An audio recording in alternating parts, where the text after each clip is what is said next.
the degree of his victory is really extraordinary. Good night, America. Good night, nation of laws. Good night, justice. I guess we're going to have to redo all our sound bites.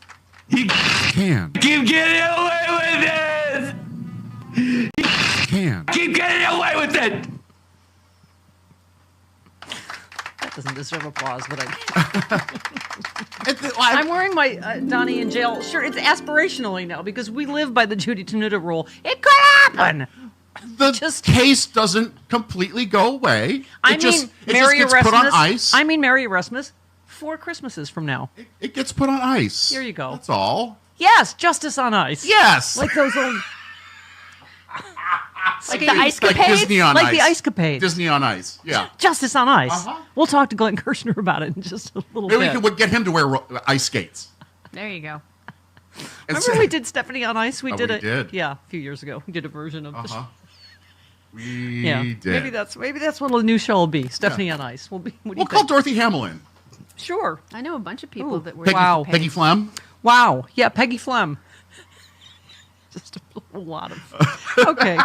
Thank you. Adam says, pretty crazy. Someone can be charged federally with interfering in an election, and those charges get dropped because they win an election that they shouldn't have been able to run in the first place. Jody, please tell me you are not still on the defending Merrick Garland train. Allison's on next week. Is Allison Guild still even on the She's on next week. You can ask her. She's still on the defending Merrick Garland train? Because I don't think so. Oh, my God. Oh, my God. Where do we even start? I mean... I'm still mad at Mitch McConnell for not... I'm mad at convicting mad at him everybody. in the impeachment. I hate everyone. Including us. No.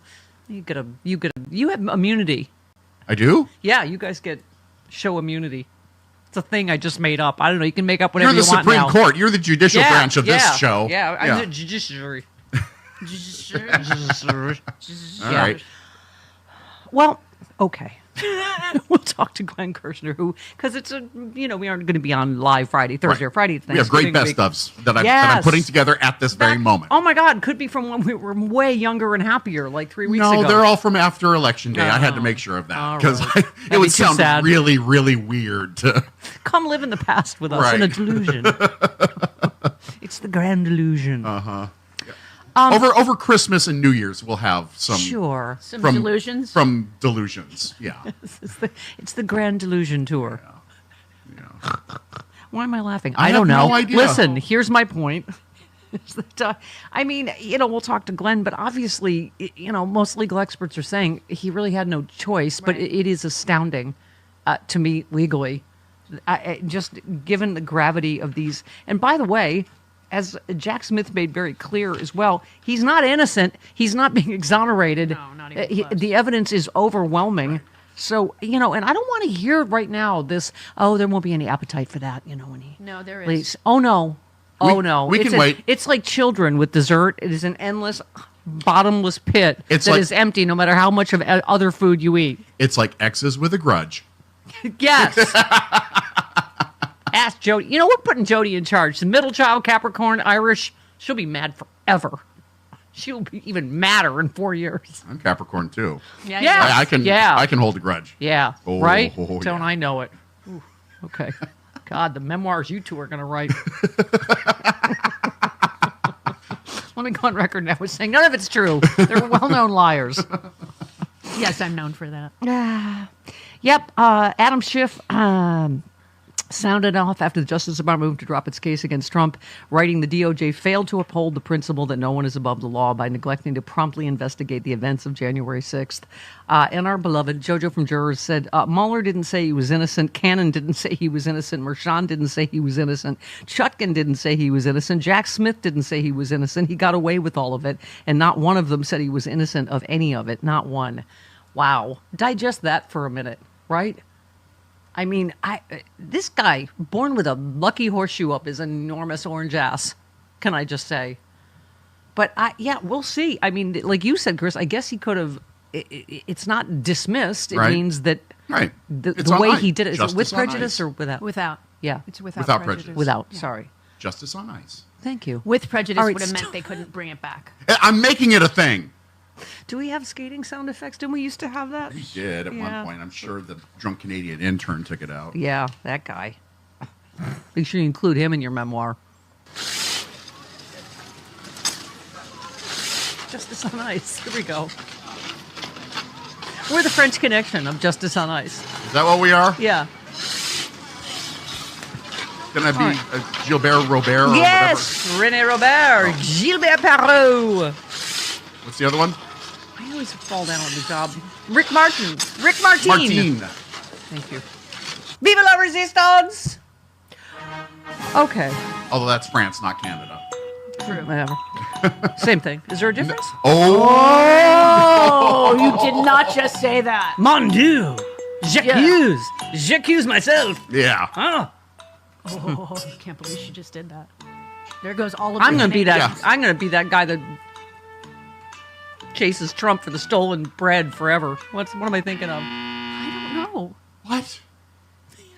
You know what I'm talking about? The movie where the French guy he steals bread and the guy pursues Les him Miserables? forever. The bicycle thief? Les Miserables!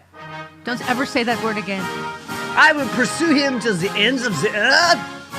Okay. God, make her stop. Chris, who said the Justice Department and the court system failed to uphold the principle that no one is above the law, DOJ by neglecting to promptly investigate the events of January 6th, and the courts by willfully delaying progress of the case and providing immunity. The public deserved better. Who said that? Pepe Le Pew. Oh, that's good. It was at least thematic. But no, that was okay. Senator Adam Schiff of the great state of California. Okay. Senator-elect Schiff. Senator. Whatever. What time is it? Oh, Lord Jesus. You have a headache in your eye? You have a Yes. headache in your eye? Yes. Okay. I tried to give Merrick Garland the benefit of the doubt, but I'm sorry, Jody. He fumbled out of this. He really did. I mean, what was it, 2 years? It took 2. I mean, first of all, he could have I think, as Glenn Kirshner has told us before, he could have just prosecuted Donald Trump. The fact that he waited and then handed it off to Jack Smith, who essentially had to kind of start over again. And this is what Trump always does. The delay. And unfortunately, it worked. Yeah. Obstructing Congress so they couldn't get a border bill done, it worked. Obstructing justice to the degree that, he delayed this long enough, it worked. And that's why I just, as I said, the reporting is Joe Biden admits that Merrick Garland was a mistake, but I love this. Priscilla said, since the Wicked premiere was this week, I think now's a good time to remind everyone that Wicked is a story about a weak man gaslighting an entire land into believing that a woman was their enemy, all because she had the guts to try to stop him silencing and stripping the rights of a significant part of the population, inherently, unfortunately, relevant. He died, what's the word, gravity? Yeah, that's it. Yeah. And he wasn't popular. Are you reprising Wicked songs now? A little bit. Sing out, Louise. Sing out. Sing them if you're going to do it. Smile. Sing, Louise. I'm not a wicked gay. I'm sorry. I'm not. I saw it on stage once and I kind of fell asleep. Okay, 17. Here's part 2 of his sick. Okay. Do you agree with Dan or Congressman Goldman right there that Trump will try to take retribution? Absolutely. One of the things, it's like when Donald Trump said, I'm going to appoint Supreme Court justices who are going to overturn Roe v. Wade. People said, oh, no, that's just him talking. That's bluster. No, this is what he's going to do. He feels more passionately about this than he does about tariffs. And I think, there is going to be an investigation. Based on what I know of criminal law, there is no basis for an investigation. There will not be charges as a result. But can he issue grand jury subpoenas? Can he force people to hire lawyers? Can he get press attention to attacking these people? Absolutely. Yeah, you have Pam Bondi on record saying the Department of Justice, the prosecutors will be prosecuted, the investigators will be investigated. Maggie Haberman said there will be no one trying to stop Trump seeking retribution against those involved in criminal prosecutions. She said if the idea is there's lots of people around Trump and the White House who are going to try to prevent him from doing this, I think those people are sorely mistaken. Yeah. She mentioned Pam Bondi is not going to be taking herself off the big cases like Jeff Sessions did. There's not going to be a special counsel investigating this administration. There's no fairness in Trump. I mean, Justice Department. God, do you have the tiniest of violins? Should we do the statement from the bassinet of the 45th piece of... Let's see. These cases are, like all the other cases I've been forced to go through, are empty and lawless. You should never have been brought over $100 million of taxpayer dollars. Have been wasted in the Democrat Party's fight against their political opponent, me. I like that he always has to identify who he's talking about. Right. Me. In all caps. Blah, blah, blah, blah, blah, blah, blah, blah, blah. That just goes to Walter the dog in my head. Blah, blah, blah, blah, blah, blah, blah, blah, blah. I persevered and against all odds won. Make America great again. Oh, God. Oh, God. Chris, who said that prohibition is categorical and does not turn on the gravity of the crimes charged, the strength of the government's proof, or the merits of the prosecution, which the government stands fully behind. Based on the department's interpretation of the Constitution, the government moves for dismissal without prejudice. Who said that? The Wonderful Wizard of Oz. Oh, that was super easy. That was Jack Smith in the actual thing. Oh, okay. Yeah. Was he defying gravity?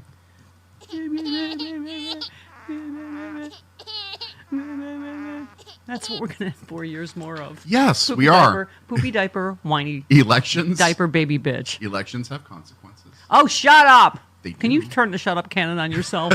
They do.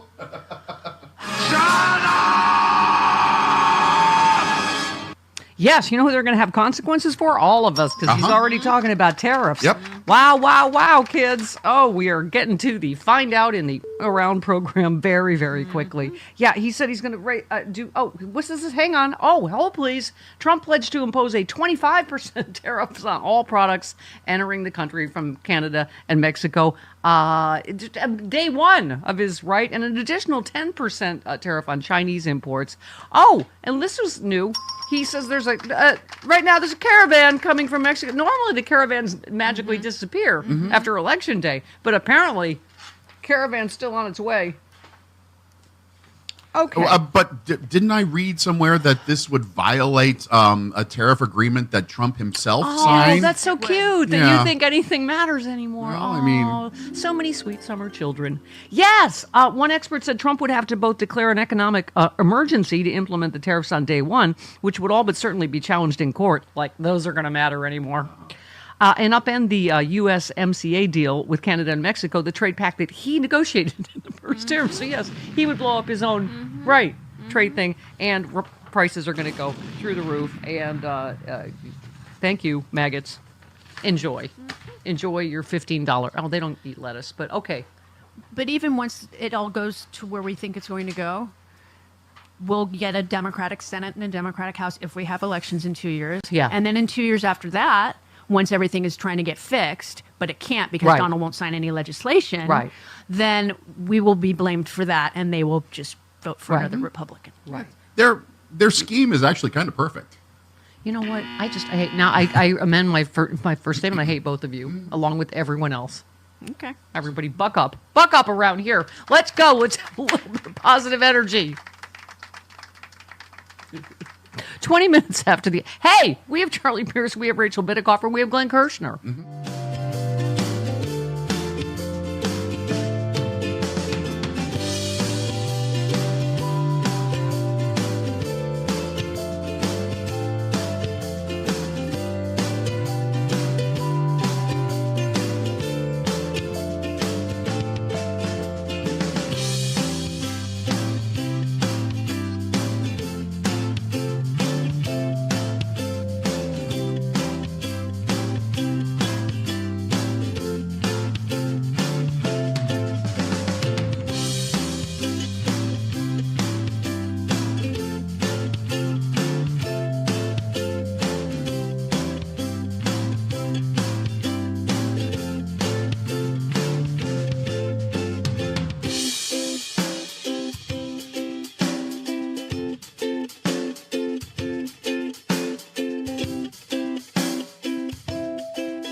Glenn Kirshner, Charlie Pierce, Rachel Bitikoff are all coming up on the big show.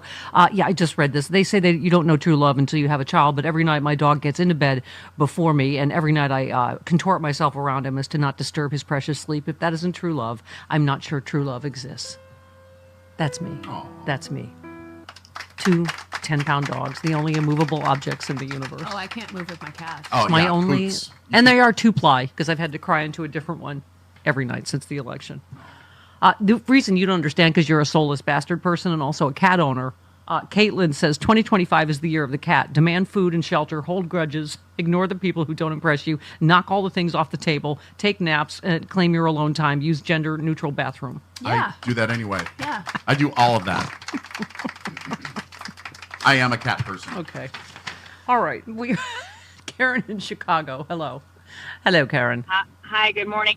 I'm a cat person, and I navigate my cats the same way. So as you stop with your See, puppies. we can't all get okay. along. Dogs and cats living together. So, even before Merrick Garland, though, I'm going to assign the majority of this to the Republican Party. Yep. And the fact that Mitch McConnell and the Republicans in the Senate had an opportunity Yeah. to convict the MFer. Okay, so this never would have happened, number one. But I am going to say this. I am sick and tired of our weak, spineless, Democratic leadership, Chuck Schumer negotiating and ceding ground at the appellate court level to Trump to be able to appoint these justices. Yeah. Do not bend the knee to Trump. This is Resistance Central again.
spoken, and maybe spoken loudly in a landslide election. No. No, it wasn't a landslide. Pardon me, Jody? It was not a Is landslide. that Tom Hobag? That was Tom Hobag, And, border czar. Okay. He's not border czar yet. And Mark Levin. Ow. Yeah. He thinks I'm sarcastic. An ultra left wing. Right. Okay, can we skip down to 14, Peter Baker? Can we? Okay, we got to push back every time they do this mandate landslide bull. Okay. The traditional sense of politics doesn't seem to apply to Trump, and he obviously has a connection to a large, significant part of the population that Democrats haven't figured out how to unlock. So absolutely no question about that. Just to be clear, my article is really more about going forward, about how Trump is trying to spin a 1.5 or 1.6% margin as if it was a landslide, which of course is not true. It's one of the smallest margins of victory since the 19th century. Thank you. One more, Peter Baker. But in his interest, it's in his interest to claim that he is this great landslide winner as if he was somehow Reagan or LBJ or somebody like that, because then it gives him more influence, it makes him more powerful in Washington, allows him to sort of pressure Congress to follow his lead on appointments or on legislation. So that's why he's going around using the word landslide, even though no historian who's looked at it, of course, would call it that. Yes. Thank you. By the way, Heather, to my point all the time, Wizard of Oz wasn't a wizard. He was just a tiny man in a big house that ran on fear and common enemies. Let that sink in. Yep. Do not be afraid. Do not bend the knee is all I can say. Let's focus on things we all hate. Who are the real holes? Chris says soup ladles. Soup ladles are also holes in kitchen drawers. Yesterday we discussed that potato mashers. Soup ladles are the bane of my As you get ready to make Thanksgiving dinner, right? You're like, I'm going to open this drawer, and the drawer's like, you will. I got a potato masher up here. I have a utensil caddy sitting next to my stove. Oh, that's smart. That I put those kinds of things Same. in so That's that what you I don't do. have That's that smart. problem. Like the Yeah. grater, the grater, the cheese. I keep the cheese grater in my cabinet. Whisks. Whisks. I keep the whisk in my utensil caddy. That's how you solve that problem. Yeah. We're looking at solutions here. Soup ladle, holes, bunch of holes, soup ladles.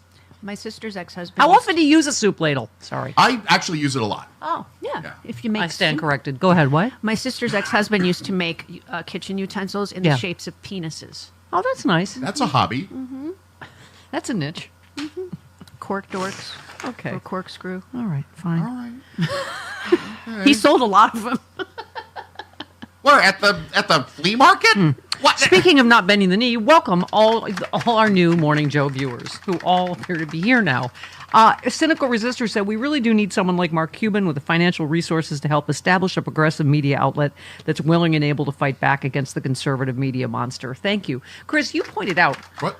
not only do you not need another Fox News, there already are a bunch of, right? What the Newsmax, News Nation, how many? OAN, Right? There's all right, these right like side network. Right side network. and, Yeah, there's- and meanwhile, Trump got what 32% of the vote of the people in this country. Yep. So you can't tell me there isn't a call for wow, call me crazy, but more than one progressive outlet, right?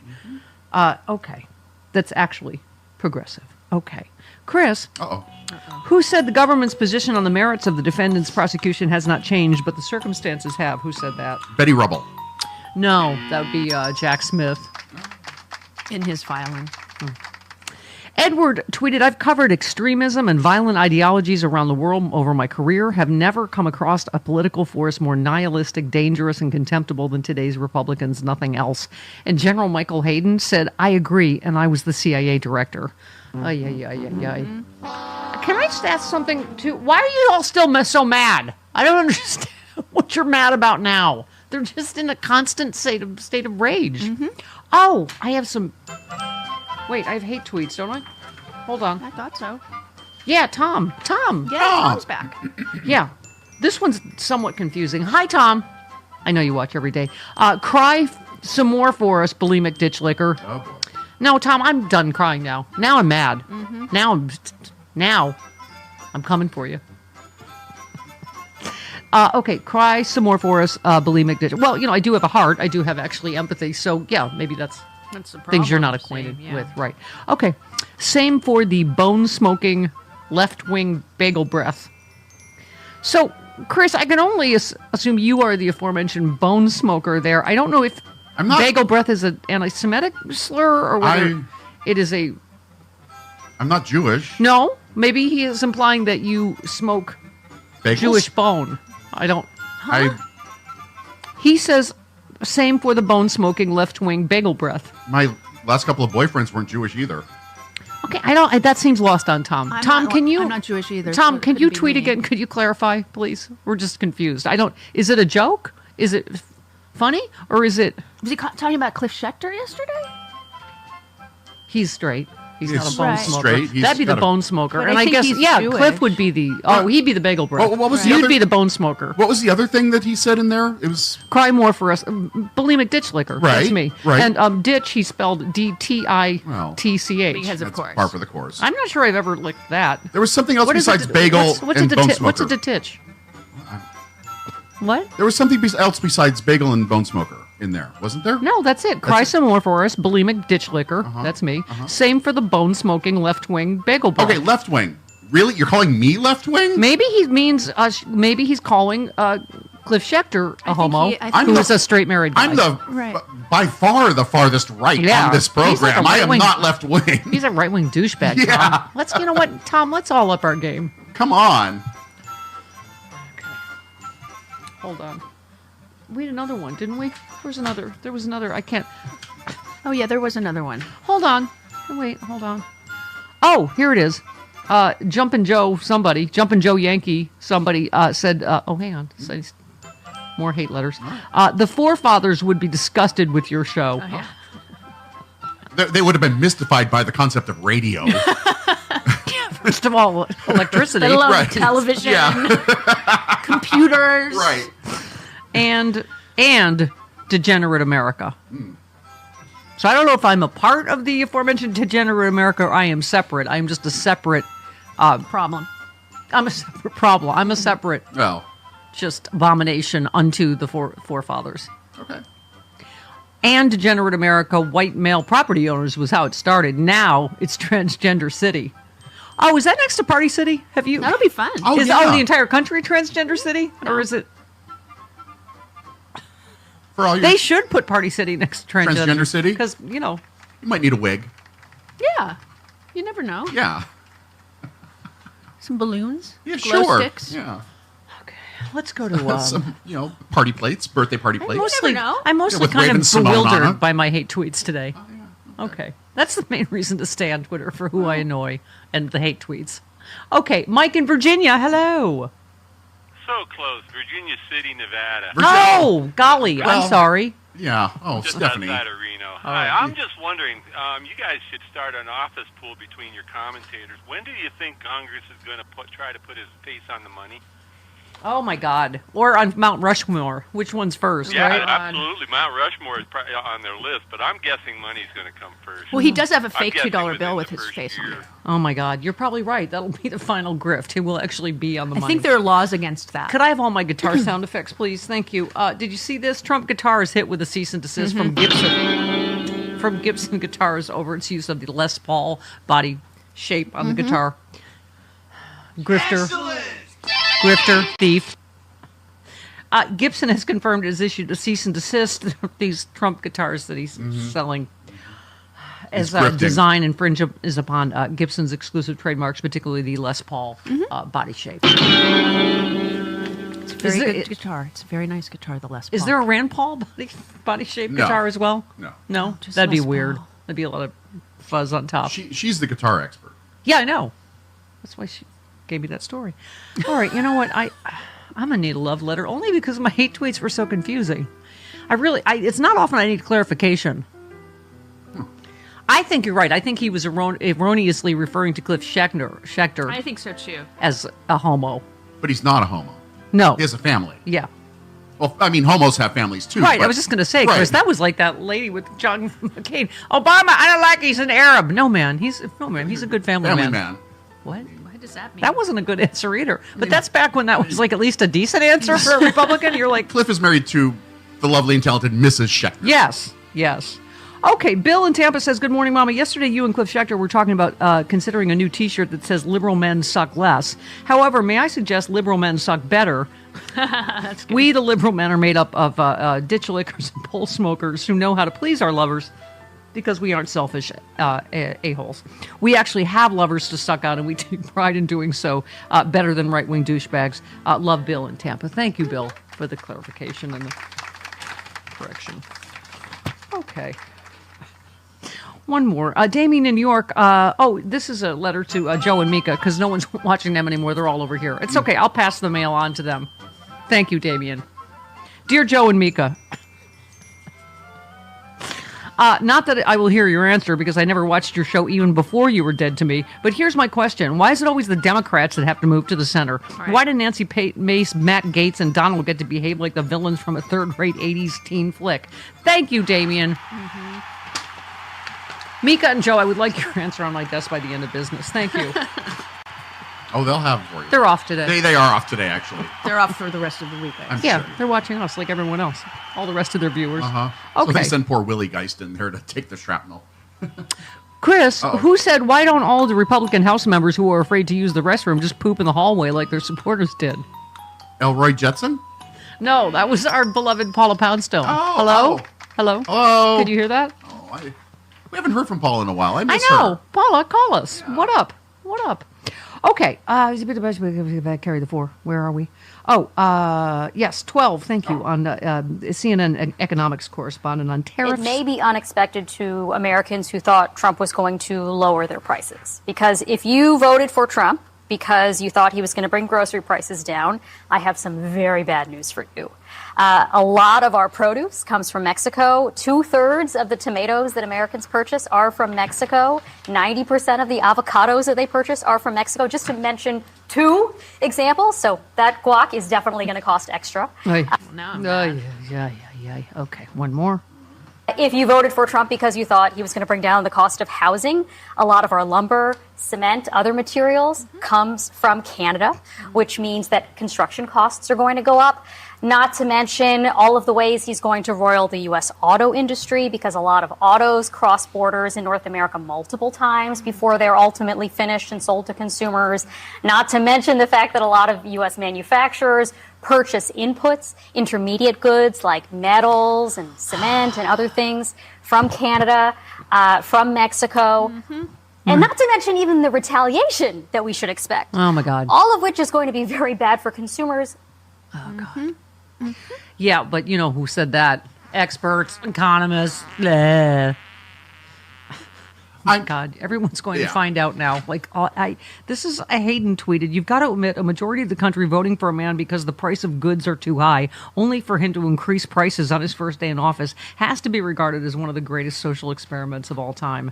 I hate to say it because it's going to be painful for all of us, but God, this is going to be. It kind of is an incredible social experiment to watch this. And the cognitive dissonance. I mean, can Fox News convince them that, eggs aren't $15 a dozen now?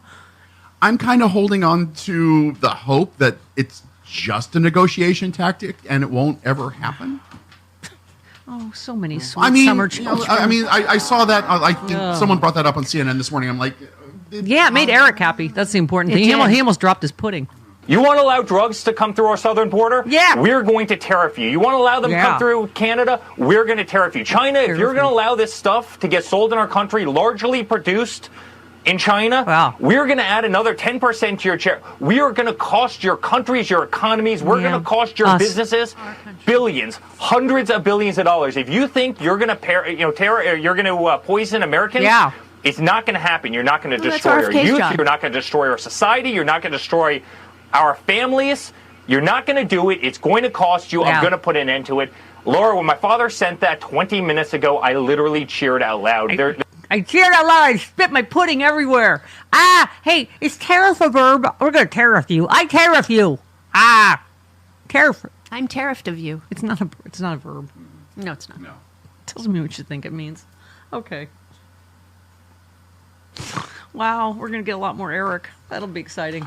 Okay, 49 minutes. I tariff you, Chris. Elections have consequences? 49 minutes in. 49. Have fun in the back seat. Toons is driving, everyone. This portion of the our dearest Charlotte Clymer said, I deeply admire Congresswoman-elect Sarah McBride for her courage and character in navigating an impossible situation solely manufactured by cruel, cynical, and hypocritical people who care far more about building their hateful personal brands than helping their constituents. Charlotte joins us now. Good morning, Charlotte. So good to see you again. Good morning, ma'am. It's good to see you again. You too, ma'am. You know, as we were talking just off air a little bit, we just played just a Katie Couric soundbite about this not being partisan. It's just mean. It's just, that's what Mike Johnson calls treating someone with dignity. What if you're late for a vote and that happens to be the closest bathroom? You know, I said, this is the trans version of the help. You know, you've got a perfectly good bathroom in your own blah, blah, blah. I mean, this is just, I think people know what segregation and discrimination look like, don't they? They do. And this is performance, is what it is. Nancy Mace has done almost nothing for her district. She's part of a political apparatus that does really nothing for working class families. So in order to separate herself, in order to get some kind of relevancy, this is what she chose to go after. Yeah. Well, and you were a better woman than I. You said, I feel really bad for Nancy Mace. You said, I really do. I can't imagine what psychological trauma someone goes through that makes them so openly starving for relevancy that they'll sell their value system for a perishable news cycle. It's honestly painful to watch. I hope she finds peace. Yeah, she's supposedly was a LGBTQ ally, right? Until she saw, like you say, this like desperate bid for whatever, the news cycle, relevancy, something. And it just, I guess I'm politically, I hate to say this, Charlotte, I'm glad they're overreaching and showing America how mean they are. And just, and not working on any issues that affect hardly anybody's real life in America. Can you imagine how dangerous the Republican Party would be if they took this incoming majority they have and focused exclusively on working class families and nothing else? Yeah. Yeah. I mean, can you imagine how dangerous they would be to the future of the Democratic Party? But that's not what they're interested in, and it never has been. Yeah. Well, and also her whole, about protecting women, and she's about to vote. She would have voted for rapist Matt Gaetz, allegedly, and Pete Hegseth, who also, I'm sorry, Charlotte, but like the fact that this guy who's not even qualified to run the military is a veteran, I think you know that. I mean, so he wants to exclude women from the military. And I'm sorry, I keep saying it over and over, Charlotte, but women don't go to the hospital, get a rape kit run on them when they've had consensual sex. Men don't generally pay women off when something hasn't happened. And so talk about that as a little bit as a veteran, this whole Pete Hegseth situation. I mean, it's heartbreaking. What I feel really bad for in this national conversation right now are every woman friend and colleague that I've known in the U.S. military who has served in combat. I never served in combat. I spent my time with the old guard, but I have so many friends who went to Iraq and Afghanistan and other combat areas and served with great honor. It's interesting. There are now over 150 women who have graduated from U.S. Army Ranger School under the same exact standards as the men. Yeah. And this is the hardest leadership school in the world for military.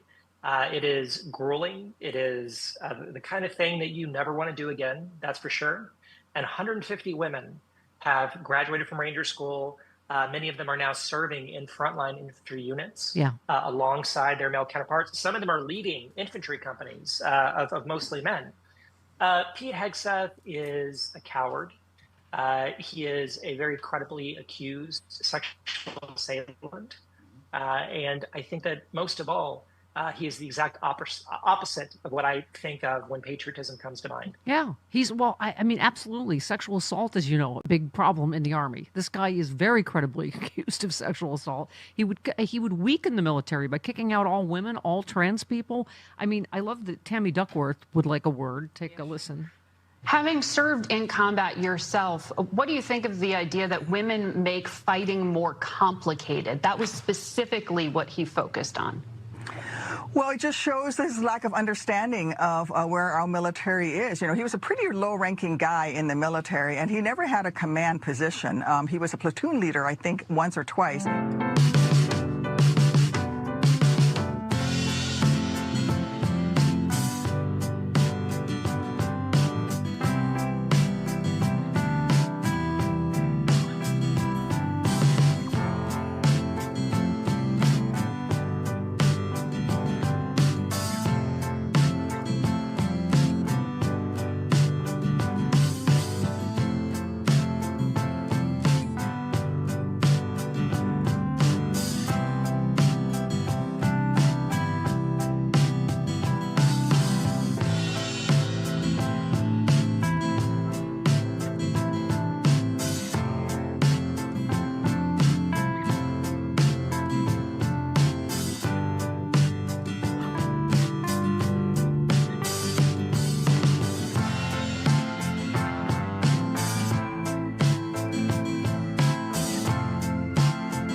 55 minutes after the hour. Randy's mad at us for laughing about Trump getting off. Okay. Hi, Randy. I'm just laughing so I don't cry all day, but good morning. Good morning. How are you? Good. Hey, Stephanie, I love your show, but you guys laughing about this deal with Jack Smith? Oh no, I'm not laughing. I'm not laughing. Trust me. But what can you do at this point? I'm wearing a Trump in jail T-shirt because it's aspirational. Because I don't care if it's in 4 years, right? So I think it's. I know I sound like John Belushi, but over. It's not over. For now. I live here. I live here in Texas. I have a son that's in college. As a black man, I have given up on the American justice system. Yeah. I promise you, if just Barack Obama had done this, he'd be in Angola right now. I know. I hear you. But you know what? I am not going to lay down and die, Randy, and I hope you don't either. Trust me. All of it, us feels. They literally, since we were kids, right? We've heard this is a nation of laws, not men. Right. No one is above the law. That's what our country was founded on. So, and I understand black people being particularly depressed this morning. So we literally sometimes are laughing so we don't cry. And we have to work for the country that we want while living in the country that we have. Mm-hmm. Yeah, was that Donald Rumsfeld? Thank you, Donald Rumsfeld. Go to war with the army you have. It's true. Because we're all living here in Elon Town, is my point. For now.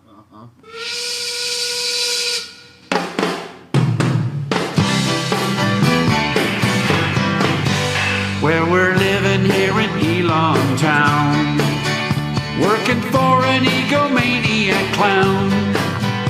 And at SpaceX they're all killing time, building starships and Falcon 9s. Well, our boss, he likes to play Twitter wars. Let all the Nazis back in the front door. And he's Vladimir Putin's big hoe, dances with fascism slow, and we're worked to death in Elon Town. Thank you, Rocky Mountain Mike. Real quick, blah, blah, blah. Where is this? Ellen says, sorry, not going high, not rolling over and playing dead, not forgiving because you drank the Kool-Aid, not accepting the gaslighting. If this was World War III, I know how to win this one. And no, I'm not going to buy your goods, your baloney, your BS, your lies, your fake friendship. I read the diary of Anne Frank, even if you didn't. Thank you.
Stephanie Miller. You say what you want to say and let the words fall out.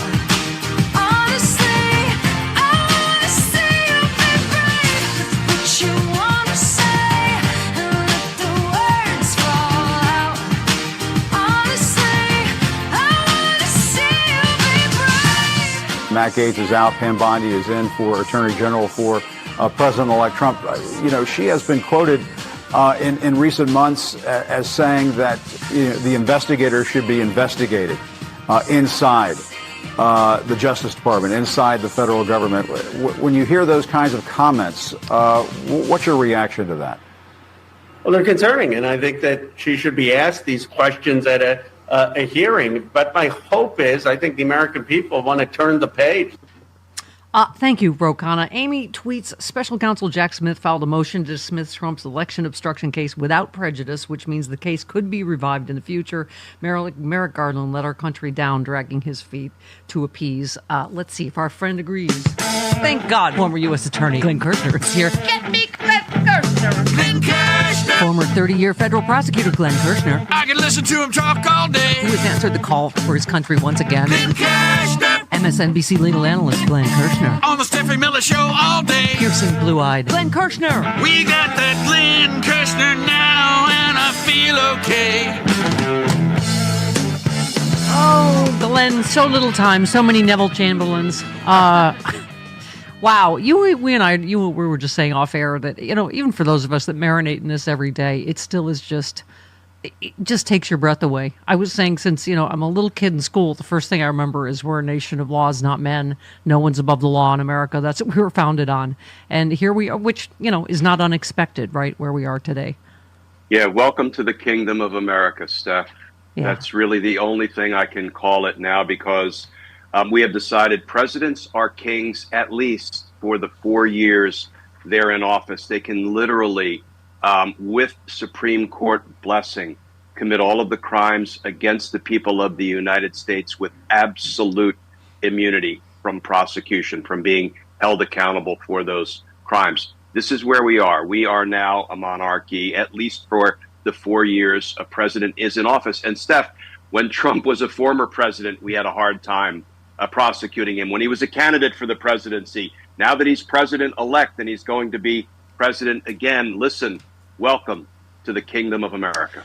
I mean, the government's position on the merits of the defendant's prosecution has not changed. The circumstances have, Jack Smith writes. So the case is obviously overwhelming, and that's what Jack Smith is saying. He said the indictment's handed down by grand juries made up of American citizens, so he now leaves the door open for charges to be brought again in the future after Trump leaves office. That's what without prejudice means, right? Yeah, that's really the only sentence in Judge Chutkan's 2-page dismissal order, which I have here, that's worth reading. She said dismissal without prejudice, meaning this case can be reindicted and brought in the future. Dismissal without prejudice is consistent with the government's, the prosecutors' understanding that the immunity afforded to a sitting president is temporary, expiring when they leave office. Steph, those words ring hollow, and our hopes that he will ever be prosecuted for, among other crimes, a conspiracy against our voting rights. That's count 4 in his federal indictment in D.C. The hope that he will ever be prosecuted, even if technically it may be available in the future, slim to none, and slim is fading fast. Well, I rearrested my Mary Erasmus shirt, even if it's aspirational. It's maybe for in 4 years. But, and we can always, there's always the outside chance he's going to commit even more egregious crimes. So, I still have impeachment T-shirts, resignation T-shirts, so we'll see. Caitlin Collins asked, will he issue a report? And if so, what will it say? So that's one of the reasons for Jack Smith doing this, right, is that he can, on his own terms, release a report. Will that be public? Yeah, impossible to conceive of Jack Smith not issuing a special counsel report. He has that opportunity. It will be up to Merrick Garland whether to make it public. He has pledged that he will, and for what that's worth. So, yes, there will be a report, and at least this will be documented for posterity, for history, and we will know the full extent of the evidence of Donald Trump's crimes. But, Steph, Donald Trump is about to be sworn in and appoint an attorney general. And I can't imagine one of the first things Donald Trump will tell that attorney general won't be, bring me the names of all Republican witnesses who testified against me in the grand jury that produced these 2 federal indictments against me. What do you think may happen to those people? Well, again, we're just not in any kind of normal world we recognize, but how you could get confirmed as attorney general being on record saying, we will prosecute the prosecutors and invest the investigators, being on record as an election denier, on record as taking what, okay, I'm not a lawyer, but if that's not a bribe, I don't know what is, taking $25,000 to drop the case against Trump University. I mean, she just seems as almost wholly unqualified as Matt Gaetz, on several.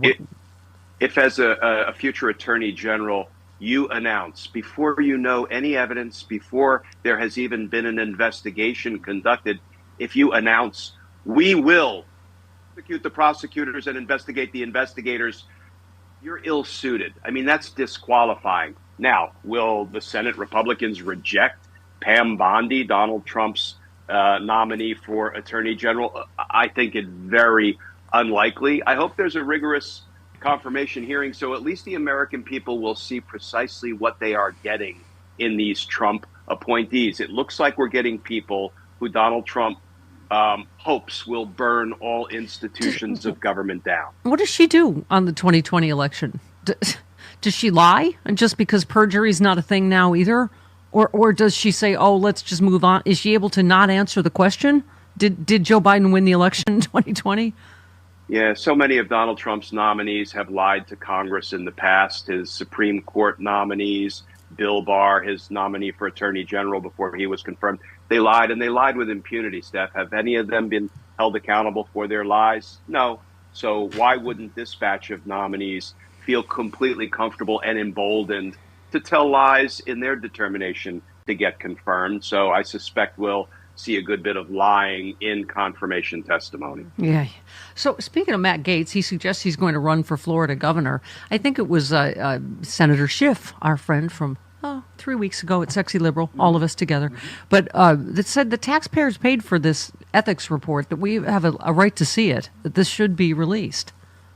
Yeah, and I think eventually it will come out somehow. It's crazy that Matt Gaetz can resign from the job, from Congress, and then accept the fake nomination to try to bury the report, and then think he can just slide back down to Florida and run for governor with this enormous report that it seems details lots of egregious misconduct and potential crimes by Matt Gaetz. And it's all just going to evaporate. Well, maybe in a Trump administration it does. But I think that report will dog Matt Gaetz wherever he goes. And I would like to think he is not going to end up in elected office again anytime soon. Again, not a lawyer. Pete Hegseth, not a prosecutor, but am a woman who knows that women don't go to the hospital to have a rape kit run on them if they've had consensual sex, generally, nor do men pay women off if nothing happened. Look, we're looking for some points of light amidst the darkness, and I think one point of light is that the Senate Republicans sent a message to Trump loud and clear: get rid of Gaetz. We're not confirming him. And now it is on to Hegseth. It's on to Tulsi Gabbard. It's on to Kennedy. And we'll see how many of these unqualified and even dangerous nominees make it through the process. But listen, at least the Senate Republicans said, no, you ain't getting Gaetz. Next. And we'll see how that plays out. So little time, so many horrible right-wing ideas, Glenn. A pair of right-wing scholars from the American Enterprise Institute made a plea to President Biden to pardon Donald Trump on his way out the door. This comes as Trump's remaining criminal cases appear to be in varying stages of dead or in limbo following his reelection. They argue they should be defeated outright to let America heal. Your thoughts? But Trump will get a pardon, Steph. Trump is going to get a pardon in one of two ways, I suspect. Because the cases were dismissed without prejudice, because that means they can be re-indicted and prosecuted in the future, Trump will still need his pardon, right? Belt and suspenders for your corruption. So he will pardon himself probably and stick it in his back pocket if he didn't the first time around. And at some point, he'll just step down and play golf and arrange a deal with J.D. Vance, make him president, and get a pardon from J.D. Vance. So, there are so many ways for Trump to continue to avoid accountability, which is why I'll say it again. Welcome to the kingdom of America. Yeah. So just to be, let's since we're terrified and depressed today, let's talk about when we can be terrified and depressed about things in the future. Timothy Snyder, professor of history at Yale, it's a scholar on authoritarianism, said he believes Trump will seek to change the system so that he can remain in power until death. All right. Are all things possible this morning, Glenn? Yeah, I think it unlikely, but I agree with Professor Snyder. I mean, he'll try to do it. Will he succeed? I'm hoping, Steph, that God help me when I put my hope in the Senate Republicans. But listen, they had to act in cowardly fashion to get reelected so they didn't alienate Donald Trump's base, right? Well, now they're comfortably in office, some of them for 6 more years.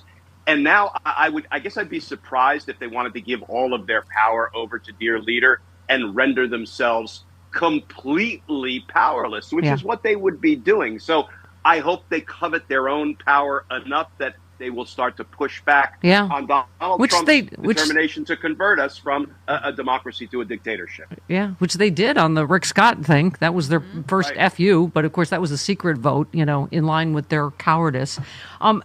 So just one more. I don't know if you can comment, but we are not happy with people who, let's just say, bend the knee to Trump. A new reported plan by Comcast to spin off its cable assets, including MSNBC, to increase profitability could run into a roadblock with Trump set to take the reins of power in January. He could meddle with their financial maneuvering, according to one media analyst. There are only 2 media entities Donald Trump dislikes more than CNN. One is MSNBC, the other is NBC. Trump's overt vindictiveness could lead to the regulators involving themselves in the financial details that could have huge implications for the success of the endeavor. Media outlets traditionally described as liberal may have a very hard time doing deals. Oh my God. Yeah. But here's listen, there's a little bit of light amidst all the darkness, because Trump will engage in so much abuse, overreach, corruption, and outright crime that there is one institution that I still have I hold in high regard, and it's the federal district court judges in Washington, D.C. Now, we're going to set aside the rot at the top, the Supreme Court, for a minute. But those are the judges, Steph, where all of these lawsuits are going to be filed, trying to combat Donald Trump's runaway lawlessness. And I have faith and confidence in those people. The trial court judges, even a Trump-appointed judge, Carl Nichols, came out recently and said pardons for the J6 defendants would be an awful thing. I'm paraphrasing. And Trump is not going to have free reign to engage in rampant lawlessness the way we are concerned he might have. One more on the media front before we go. So Brendan Carr, Trump's pick to lead the FCC, vowed to end government lawfare against people like Elon Musk, who I guess is another victim of something. But interesting, during this interview, Maria Bartiromo said, will George Soros still be able to acquire 200 radio stations? Which I hadn't heard he was looking into that, but that's... All right.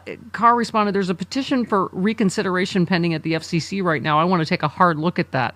I mean, is this going to be another front to punish, or try to otherwise, regulate his critics and help, protect his friends? Of course it is. And lawfare against Elon Musk, boy, it's really a shame the way he's been driven into the poorhouse. Yeah. Governmental lawfare. I feel so bad for him. Yeah, all of this, and much of it will be, corrupt. It will be an abuse of governmental power, and it'll be outright lawless. And that's where the courts come in, the federal courts in Washington, D.C. I think they're prepared to stand as a bulwark against all of this. But, listen, it's on, and it's anybody's guess as to whether we get to keep our republic or not. Donald Trump is determined to take it from us and rule as a king, and it's up to us to find ways to not only find the points of light, but to feed and support those points of light, because, we've got a dogfight on our hands. Yep, absolutely. Honey, thanks for taking time on a holiday week. I would not have been able to live without you on your normal Friday. Happy Thanksgiving. Happy Thanksgiving to everybody there. Love you, Steph. Love you too, honey. All right, 20 minutes after the hour, this portion of Good Morning, Cliff Schechter. Hiya. Oh, hey, how are you? Oh, hi. Oh, you look startled to be on. Hi. I actually was quickly, because I care so much, Stephanie, about us, was promoting that I was going to be on my various 47 different Twitter-like apps. Yeah, me that too. I'm now on, like Yeah. you. Thank God I have no life because I post everywhere. I don't know what way is up at this point. I may just retreat to YouTube and hide because I've been happy there.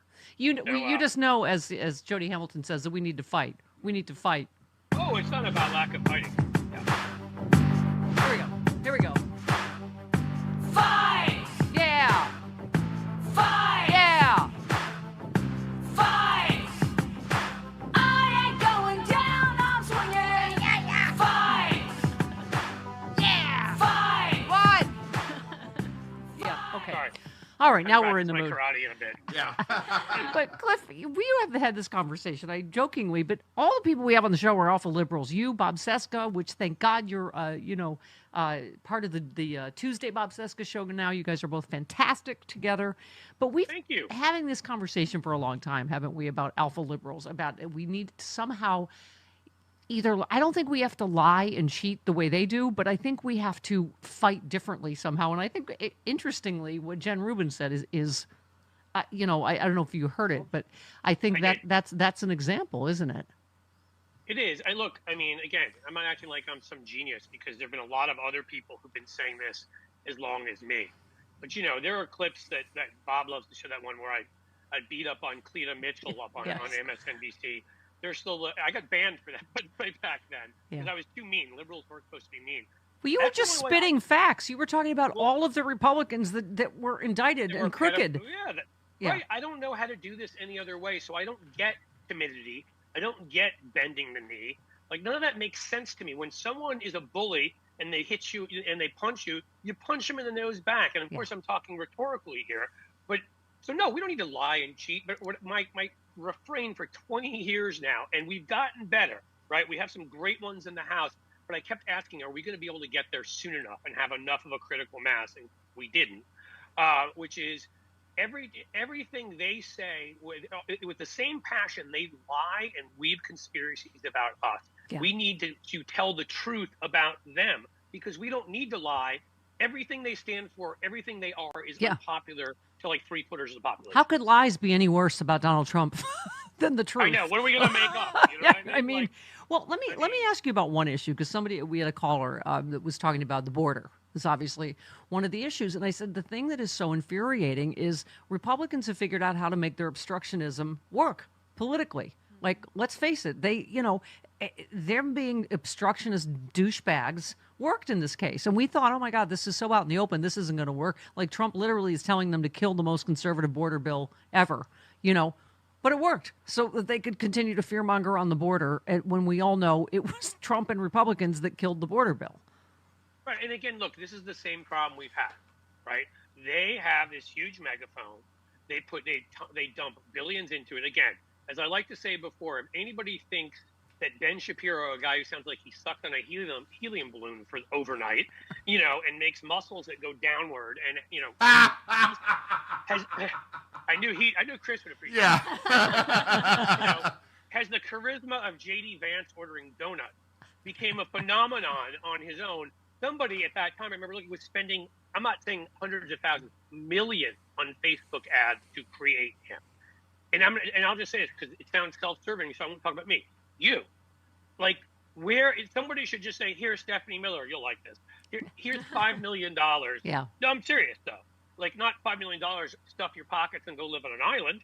But here's $5 million. Expand your staff. Expand your footprint. Yeah. Get modern technology. Blow up. Advertise even more. Do everything. Nobody does this on our side, so we're all left to our own. Thank you. And the vast majority of people like me and you who haven't found ways to make it this and make a living. I have so many smart messaging people on the left. We've lost a generation of them. They're doing corporate comms because they could not. The right would have said, "Here, have a seat at the Heritage Foundation for $250,000 a year. Go on Fox and get a contributorship."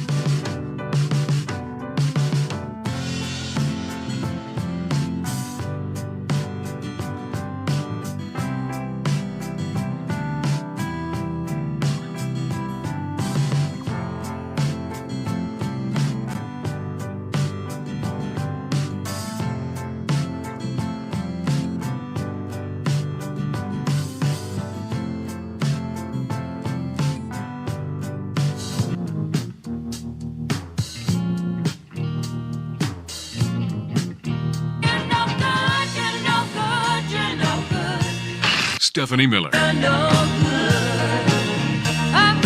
say it again. You're no good, you're no good, you're no good.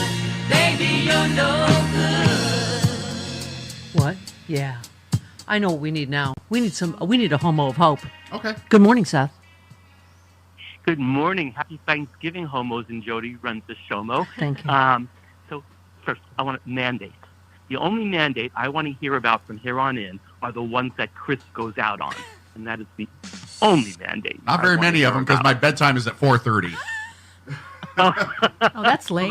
There have to be lunch mandates. So other guys from bingo. Yeah.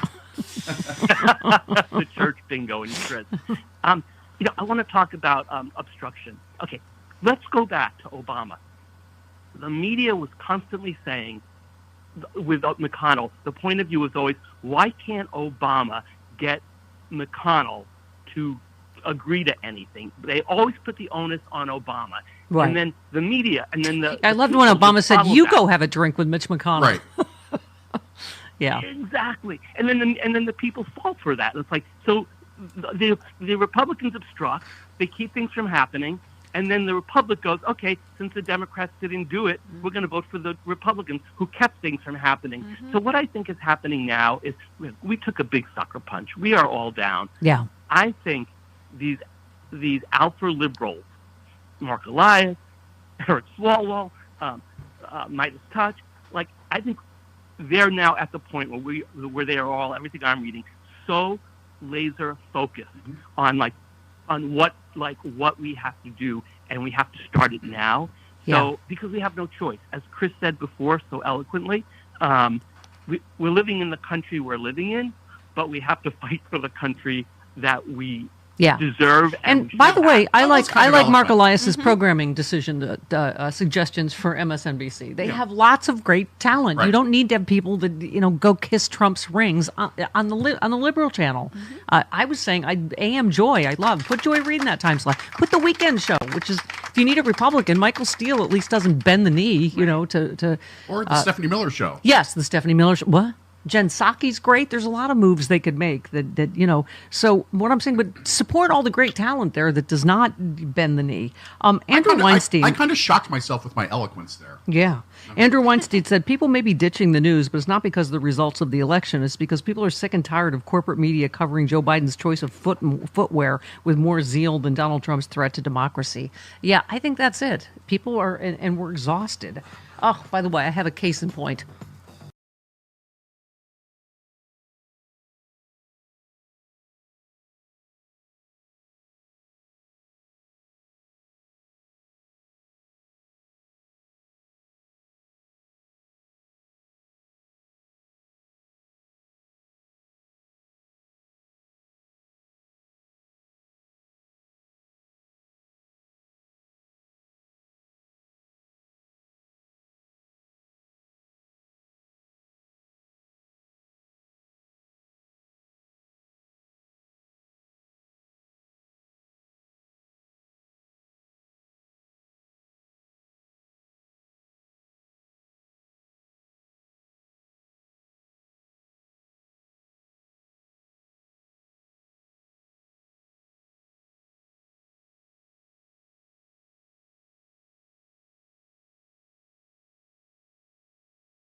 There's a statute. It's Title 8 United States Code 1324 III. And what it says is, it's a felony if you knowingly harbor and conceal an illegal alien from immigration authorities. It's also a felony to impede a federal law enforcement officer. So if we don't want to help, that's fine. He can get the hell out of the way. But we're going to go do the job. President Trump has a mandate for American people. No, Hobag. That was Thom Hobag. Uh-huh. Not a mandate. Just dispensing with his real name, aren't you? Mm-hmm. You started it. Rokana responding to that real quick. People want a secure border. They want to make sure that violent felons aren't in this country. But Donald Trump and Thom Hartmann have talked about actually having the military involved in going into businesses and conducting raids, asking people for their paperwork. And I don't think that's what the American people want. That will violate the rights not just of those who may be undocumented and here for years paying taxes, but also potentially American citizens are caught up in the process and ask for their paperwork. So anything that needs to be done has to be done with respect for our Constitution and our values. And the specifics of what has been proposed are deeply concerning.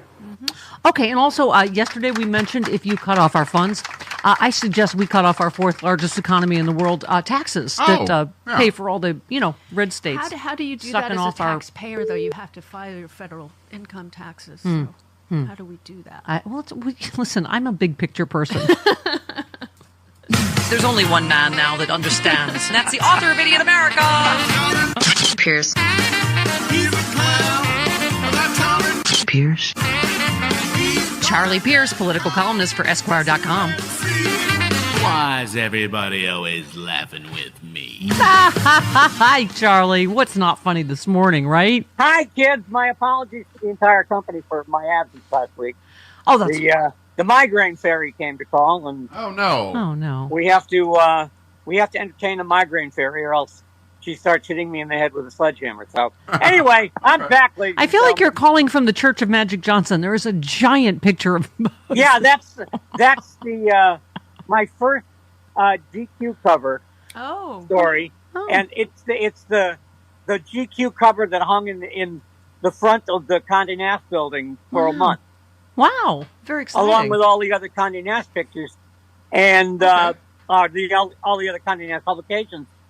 They put up these big representations of that month's cover. Yeah. And they gave me that one after, the month changed. Okay. Oh, fantastic. So that's why magic is up there behind my head. Oh, wow. But I have an even more important guest star on this week's Oh, no. Is it time for Santa Buddha?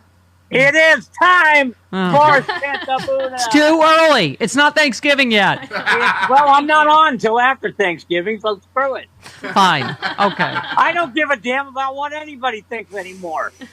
Oh, my God. It is. I am not part of mankind anymore. Right? There's no way to spin it. It's a depressing. I do not care for whom the bell tolls. It's a depressing one. Even, Glenn Kirshner, who's generally pretty happy clappy. It's just, even though you knew it was coming, it's still pretty breathtaking where we are. I honestly didn't know it was coming. I had hoped it would, because number one, he's not the damn president yet. Yeah, stop obeying in advance. Yeah, I mean, why give up your leverage on your own? Why not, wait till somebody takes it away from you? Well, I assume so he can release a report. Right. I mean, that's the whole reason. Because Charlie's obviously... What good is the report? Well, because what would have happened? He would have gotten fired, and then they would have Bill Barred the report. They would have gone, here's the report we're going to issue from... What, we need another report to know what we already know? Yes. A report is not going to change anything. I don't want empty pages in history where Trump's crimes should be. I mean, I don't know what else we can do at this point. I just, I'm tired of reports. I'm tired of department policy memos. I'm tired of all the roadblocks we put in our own way. Yeah. I hear you. And I just had it. And by the way, I was researching the famous memo that you can't indict a sitting president. Mm-hmm. It was originally written by the Office of Legal Counsel in 1973, but it was put into effect in the fall of 1973 by, wait for it, Acting Attorney General Robert Bork. Yeah. Because Nixon had already beheaded the Justice Department. Right. And Bork Charlie, was the only remember one when we still were standing. that was considered ridiculous by everybody when Nixon said if the president does it, it's not illegal. Here we are. I mean, it's like guess what? If the president does it, it's not illegal. Yeah. I think he's going to shoot someone on And Fifth I'm not Avenue gonna just to make a point. I'm not going to hope, that this guy's coronary arteries last until 2029. Yeah. I don't because care. otherwise you're going to wind up having to have a cadaver synod. Yeah. I don't care. You know what the cadaver synod is? Did they teach you that in Catholic school? No, The what? The cadaver synod synod. is probably my favorite historical event.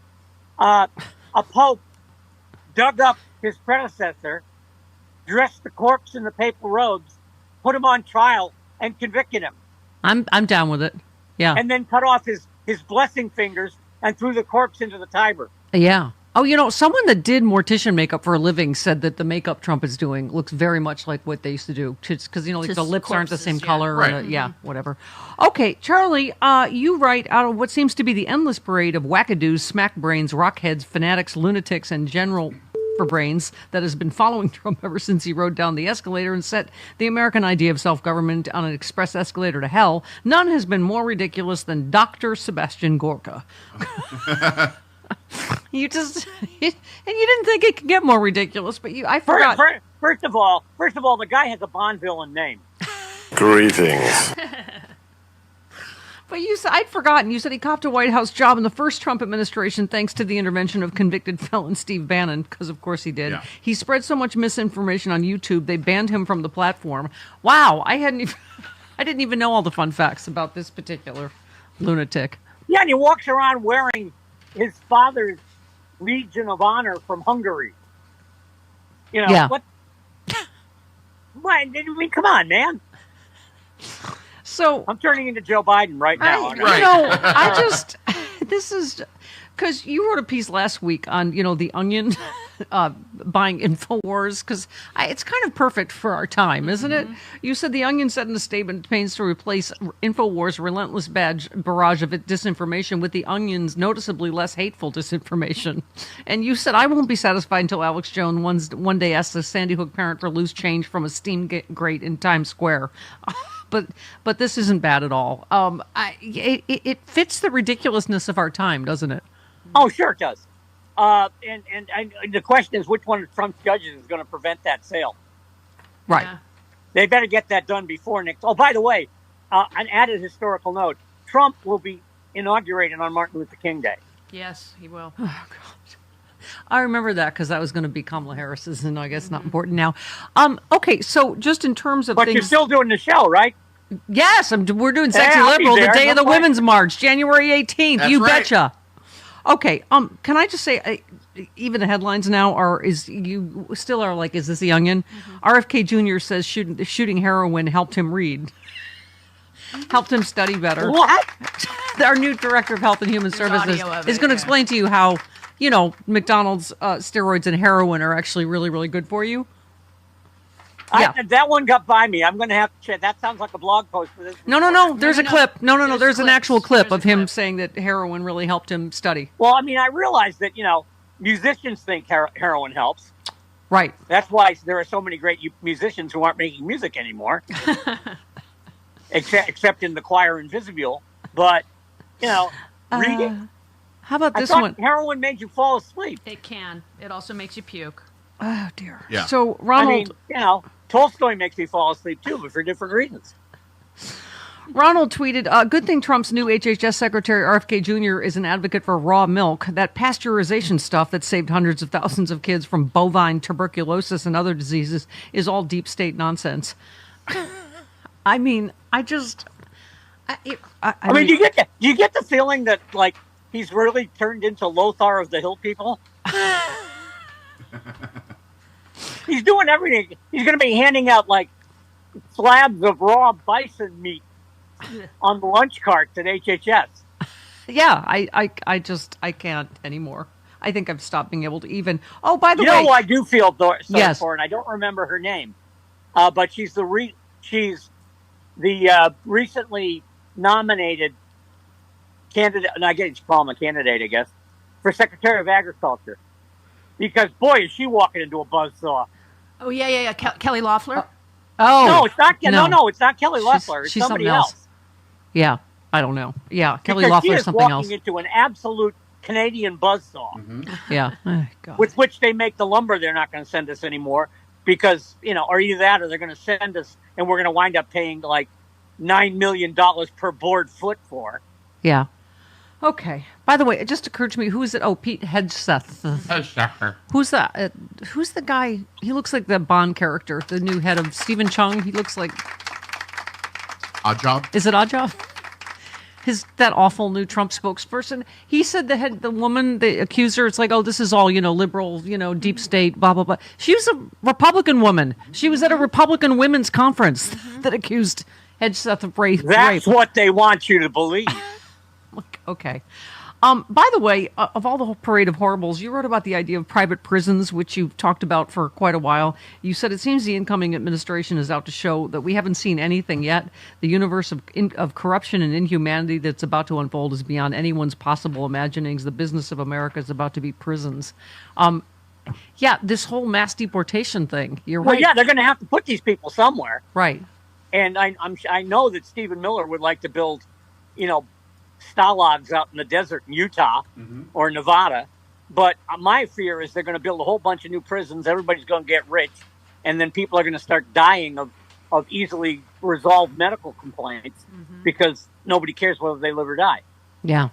Yeah. Boy, this is fun. Wow. Oh, boy. Happy Thanksgiving. Yay. Super thankful for you, though. I really am. Happy Thanksgiving. All right. Love you, Charlie. See you. Hey, listen, happy holiday to you guys. Yeah. We'll see you next week. You got next it. week. Thanks, All Charlie. right, 46 minutes after the hour. This portion of the show brought to you by. Good morning, Glenn Kirshner. I wore my Justice shirt for you because, in honor of your tweet, "Fine American that you are," you said Matt Gaetz is out. Now we brace to see who Trump next names a possible attorney general. But to be clear, this is the second loss for Trump after Rick Scott, Trump's pick for Senate Majority Leader, was rejected by Senate Republicans. Thank you. I will take every win we can get, Glenn, and this is why we should not feel powerless, right? No. You No, know- and I continue to try to highlight what I call the points of light. Now, there's lots of darkness and there's more darkness to come. But, Steph, there are points of light.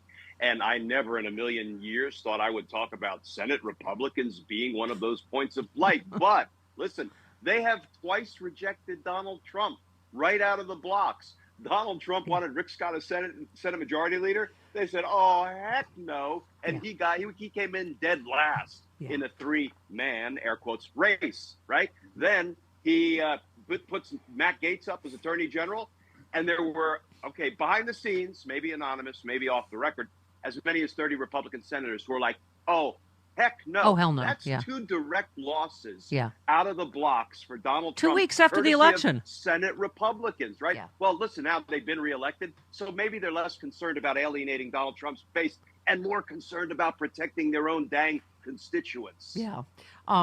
Yeah, you said it in this tweet. The light will come again. We're going to Gloria Estefan coming out of the dark. Write it down. It's going to be our new opening in whatever, a couple years. 4 Really? years, something. Okay, Glenn. Isn't that a little bit downcast? Let's talk about this. Clearly, this report, I'm sure, is damaging AF. Or they would have released it. I mean, clearly it was either about to be released. Scott Dworkin said someone still needs to leak the Gaetz report so we can see every hideous thing Republicans tried to cover up. I mean, talk about egg on your face. Very expensive eggs. Very expensive eggs. That they went to bat for alleged sex trafficker rapist. Like they went to bat for him. Right. So your thoughts on that? Yeah, so I hope we see the report, too, because it's kind of a little bit of governmental insanity that you have an institution of government that has all of this allegedly damning evidence about misconduct by a member of Congress who was nominated to be AG, who may very well land in a position in the Trump administration in the future.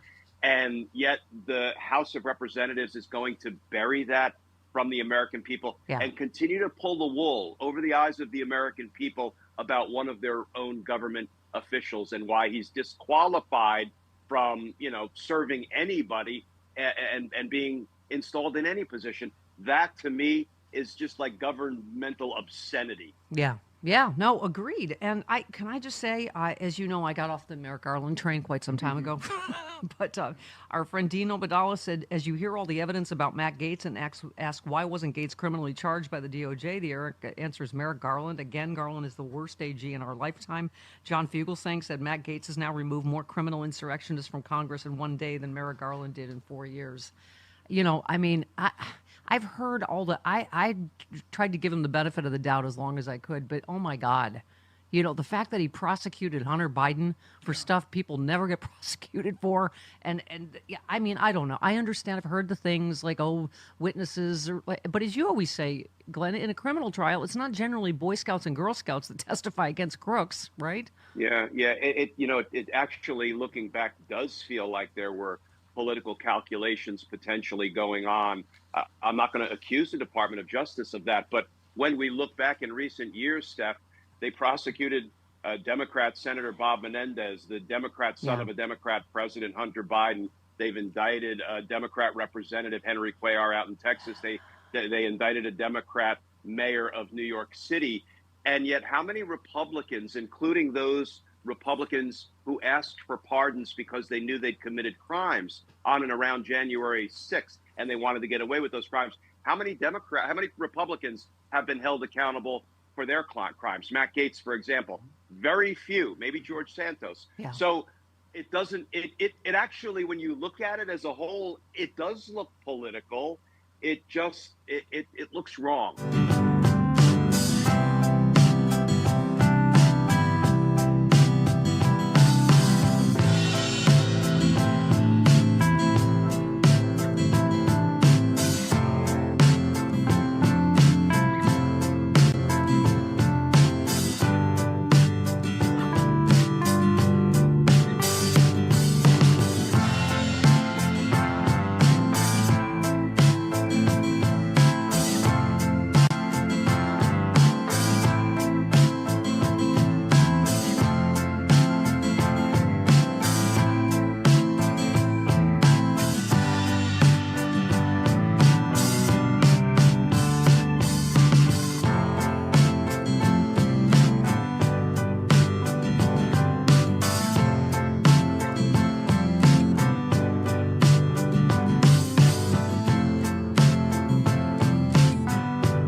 Thanksgiving week, I'm so thankful for all my love letters and for all of our listeners. I'm very aware a lot of people are going through a lot of stuff because of this election. They have a lot of life stuff, and then they have a lot of, political stress on top of it. Dancer says, Steph, love your show. Listen daily. I have for years. I'm a 72-year-old widow, and this election has broken me. I've been crying ever since Election night, I don't understand how. I hear all the excuses. I just don't buy it. I know we have racists here, but the willful ignorance and willingness to throw our daughters and those different than us to the wolves just breaks me.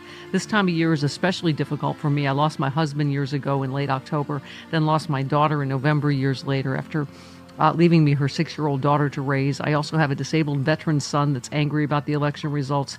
I'm taking a little while to step back. That's okay. You do what you need to do. Hang in there. We will come through this. Right now, we need time to heal after learning our neighbors are not the people we thought they were. We will rise to fight again. Right now, I'm just exhausted. It is okay wherever you are. You know, the holidays are here. If you need time to, rest and recharge, then do that. One of the things we've been talking about it's such an endless cycle of, I don't know, blame, whatever you want to call it. But, people going, Biden shouldn't have run again in the first place. He had such a low approval rating. Then we look at the media for why he has such a low approval rating. For why, he has, again, how many times can we say it's such a provably, historically successful record? But here's one of the, I was realizing, this is Fox News.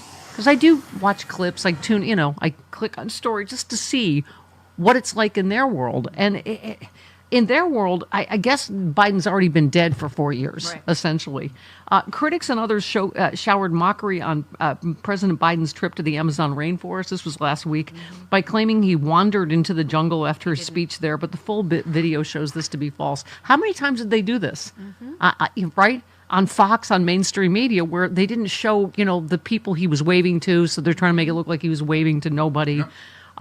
The full pool video of Biden's speech shows he merely took a different path that was obscured by trees. It's a rainforest, and which was taken by numerous staffers and journalists after the speech wrapped. In fact, you can see the president exits down the exact same path he used as he approached the lectern at the beginning of the remarks. But that's part of how we got here, is that, he's so decrepit and he's not up to and blah, blah, blah. And so then it's you can understand why he thought, I'm doing a great job. I feel great. What was I was telling you last week? The Fox, Biden's latest opponent, the sand, because he stumbled a tiny bit walking on the beach. It's just stuff like that, the way the media put a spotlight on it that is, I think, a huge reason why we're here and why, this disinformation was able to flourish. I hate starting a sentence with Bill Maher said, but this is of the both sides do it variety. Toure said, this week Bill Maher likened liberals not wanting to sit with the Trumpers and their family at Thanksgiving to not letting certain people sit next to you on a bus, and showed a picture of Rosa Parks. And the more I think about it, the whole comparison makes no sense. Thank you, because your relatives are the ones that would have made Rosa sit in the back of the bus, and that's why you don't want to. So that's, okay. Double eye headache. Hey, look, George Santos thinks Nancy Mace is an out-of-control attention addict. George Santos tweeted, I think Nancy Mace needs a break from X. She's giving unhinged vibes with over 300 posts in the last week about the bathroom situation that was addressed and resolved by Speaker Johnson. Oh, yes, resolved by segregating, by discriminating. Yeah. She wants attention. Y'all are giving it to her. She spirals out of control. And Ronald said, when George Santos calls you an unhinged, out-of-control attention addict. Yep. Wow. Nicely done, Republican Party. When is he going to slink away? I don't know. I don't. Why is he still speaking? Ed. Because they're all attention whores. Hello, Ed. Welcome. I'm here. Hi. Go ahead. Ed in Washington. Hey, you guys. We really love you and appreciate everything that you're doing. We love you back. Just to let you know, Kennedy, when he did his whole thing on how he can get ahead in school, is really wrong with drugs. Yeah. The thing also is we can't give up. We need to keep fighting this fight till we don't have any more air in our lungs. Yeah. We love you guys. Thank you. All right. Love you back.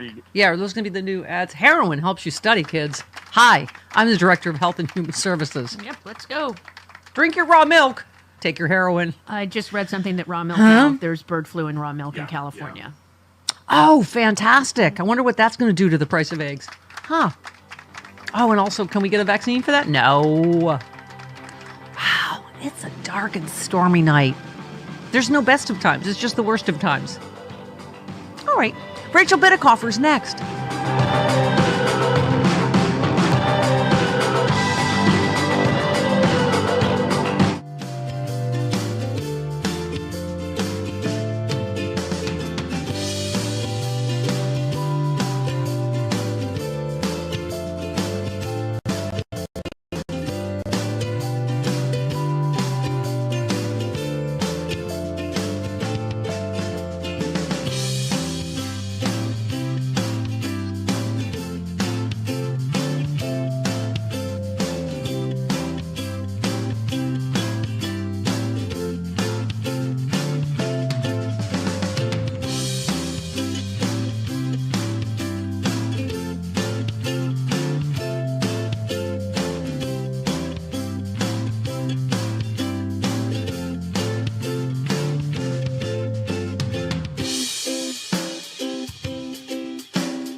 on the cost of groceries and rent, on a secure border with a humane immigration policy. That's why they elected President Trump. I don't think they want the Donald Trump to go politicize the judiciary or Justice Department, even if he believes that it was politicized against him, which I reject. But I think people really want us, the country, to move on. And I think that those questions need to be asked. Who is she going to target? All of us. Hey, when was Portland sexy liberal? I remember we were about 40 years younger. 11 billion years ago. And 40 years happier. And Rachel Bittencofer was there, and you were there, and you were there. Hi, Rachel Bittencofer. Remember how happy we were? Yeah, dude, I will never be that free and easy again, I don't think. You said it best. You said, I wish I had a time machine to go back to 1787 so I could tell Madison and Jefferson their constitutional republic committed suicide in 2024 for want of a no criminals clause. Mm-hmm. Stuff we never thought we'd have to say. Don't put a crook in the White House. I know, they didn't put it in there explicitly because they figured that a population could never be that stupid, right? Right. This is like a younger, more hopeful you. You said, I can't believe I ever thought Donald Trump would be held accountable for his crimes. Yeah. I am so naive, and I always thought I was not. I know. You know, Glenn Kirshner was on just a little while ago, Rachel, and we were saying, even though it's expected, we knew it was going to happen, it still is just stunning. You know, that the stuff we've been taught ever since, you know, that you were talking about, that we're, no one's above the law in America. Just, you know, not anymore, right? Not anymore. And certainly not the guy that's about to create an autocracy, right? Yeah. Well, we talked. Oh, you still have that great laugh. I do have that. I'll always have Whistling that. past the graveyard. And I always have my sexy liberal. So I'm okay. There you go. Well, I mean, so we talked this little bit off air, and I think part of your frustration is, you know, you've been so right about so much stuff, and you've been screaming about strategy and what to do. And talk a little bit about that feeling of what we should have done, what we didn't do. Yeah, I got to tell you. I mean, I think this audience, you understand what we're coming up against, okay? Yeah. There was never going to be like a reset or another chance, right? So 4 years ago, I was like, hey, we're going to have one chance to stop this man in 2024, and we are not going to be able to do it with positive ads. And so I devoted my whole life. I mean, the first thing I did was I tried to create a super PAC, which you should never do unless you're wealthy, okay? Because you can't fund it, right? But I met with donors who went on to Future Forward, and what I told them was like, look, what we're spending right now a third of every budget on testing, and that testing is flawed because you can throw one set of ads into one testing software and get one score, and you can throw it into a different testing software and get a different score, okay? And that's bad, because that means the measuring is the difference, not the product that you're trying to measure, okay? And so we should abandon all the testing because it's a waste of money and it takes us down the wrong path, and we should just be pounding and napalming Trump and the Republican brand day after day, ad after ad, 90% pound, okay? Yeah. And what did they go do is they've spent $1 billion on positive ads, dude. Like I feel like I'm a Groundhog Day. Yeah, we always talk about this, the need to be alpha liberals and to fight differently or better. I mean, the fact is, hope and joy ran this time and got beaten by hate and fear, you know. It did. Hate did win. Hate wins, guys. Like, oh my. And so it's like, I'm stuck in Groundhog Day now because everyone's like, well, what should we do in the future? And number one, I am not bullish on a future, okay? That's why I devoted my life to this election and needed them to listen to me this time. And instead, it's not like these people don't know about my work, right? So like they did the exact Listen to me. stuff. Listen to me, lady. We're in that chick flick together, and you're like, go ahead without me. I'll never make it, and I will drag your ass with me. Like, no, get up. We are not giving up. Get up.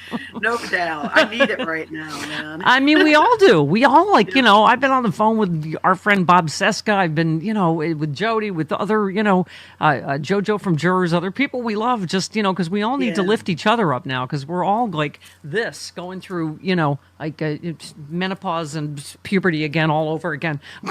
Just Yeah, up, no doubt. down, At least up, we down. could all know that we did our own part, right? We did our part. Okay, it wasn't good enough. We didn't end up working. Yeah. But like many of us devoted a lot of time and effort, and that didn't get washed away by the result. Rachel, we've been talking about this over this past week. I'm so happy you're here today because we were saying they ran $150 million against trans people ads. Yes. I mean, and I think what my frustration was right out of the box is, oh my God, we lost against all lies. It'd be different if we lost if they really were doing trans surgery on your kid in school without your permission, or they really were Haitians really were eating your pets. Right. But we lost on a solid wall of lies that were because of their right-wing ecosystem and Fox News and the mainstream media. They were just because, again, Kamala Harris, we didn't run on trans people. They brought up the trans issue. No, that's right? exactly right. And it was always going to be that way. So like months ahead, when I started trying to pitch candidates, not some long shot candidates tried some stuff, okay? I'm talking about swing race candidates, the marquee races with big money investment. And I said, look, so this is what's going to happen to you. Come September, they're going to be pounding you on two things. Trans people, hey, Mike, Mike wants to turn your kids into your boy into a girl. And the migrant crisis, guys, and we can talk about the border, because like that 4-year period of the Biden administration, it created a giant surge of migration. They exploited, okay? They exploit their shit. We do not. No, can't say that. Oh, but no, I was saying to your point, their right? obstructionism worked this time. They're the ones that obstructed the border bill, but somehow that didn't get through in this disinformation never ecosystem. Knows any of that stuff, and they know it, right? I mean, look at Trump. Right. Like I keep posting this picture of Trump on the stump, and the banner behind him is his face, and just Trump will fix it. Okay, that's the electorate, guys. That's who you're talking to. And people are attracted to populism and to simplicity, and especially when they're afraid, and especially when they've been pounded to be afraid, right? So that's what the point of all that migrant and trans advertising was to make people afraid. And then you dangle a solution, a simple, safe, solid, single solution, right?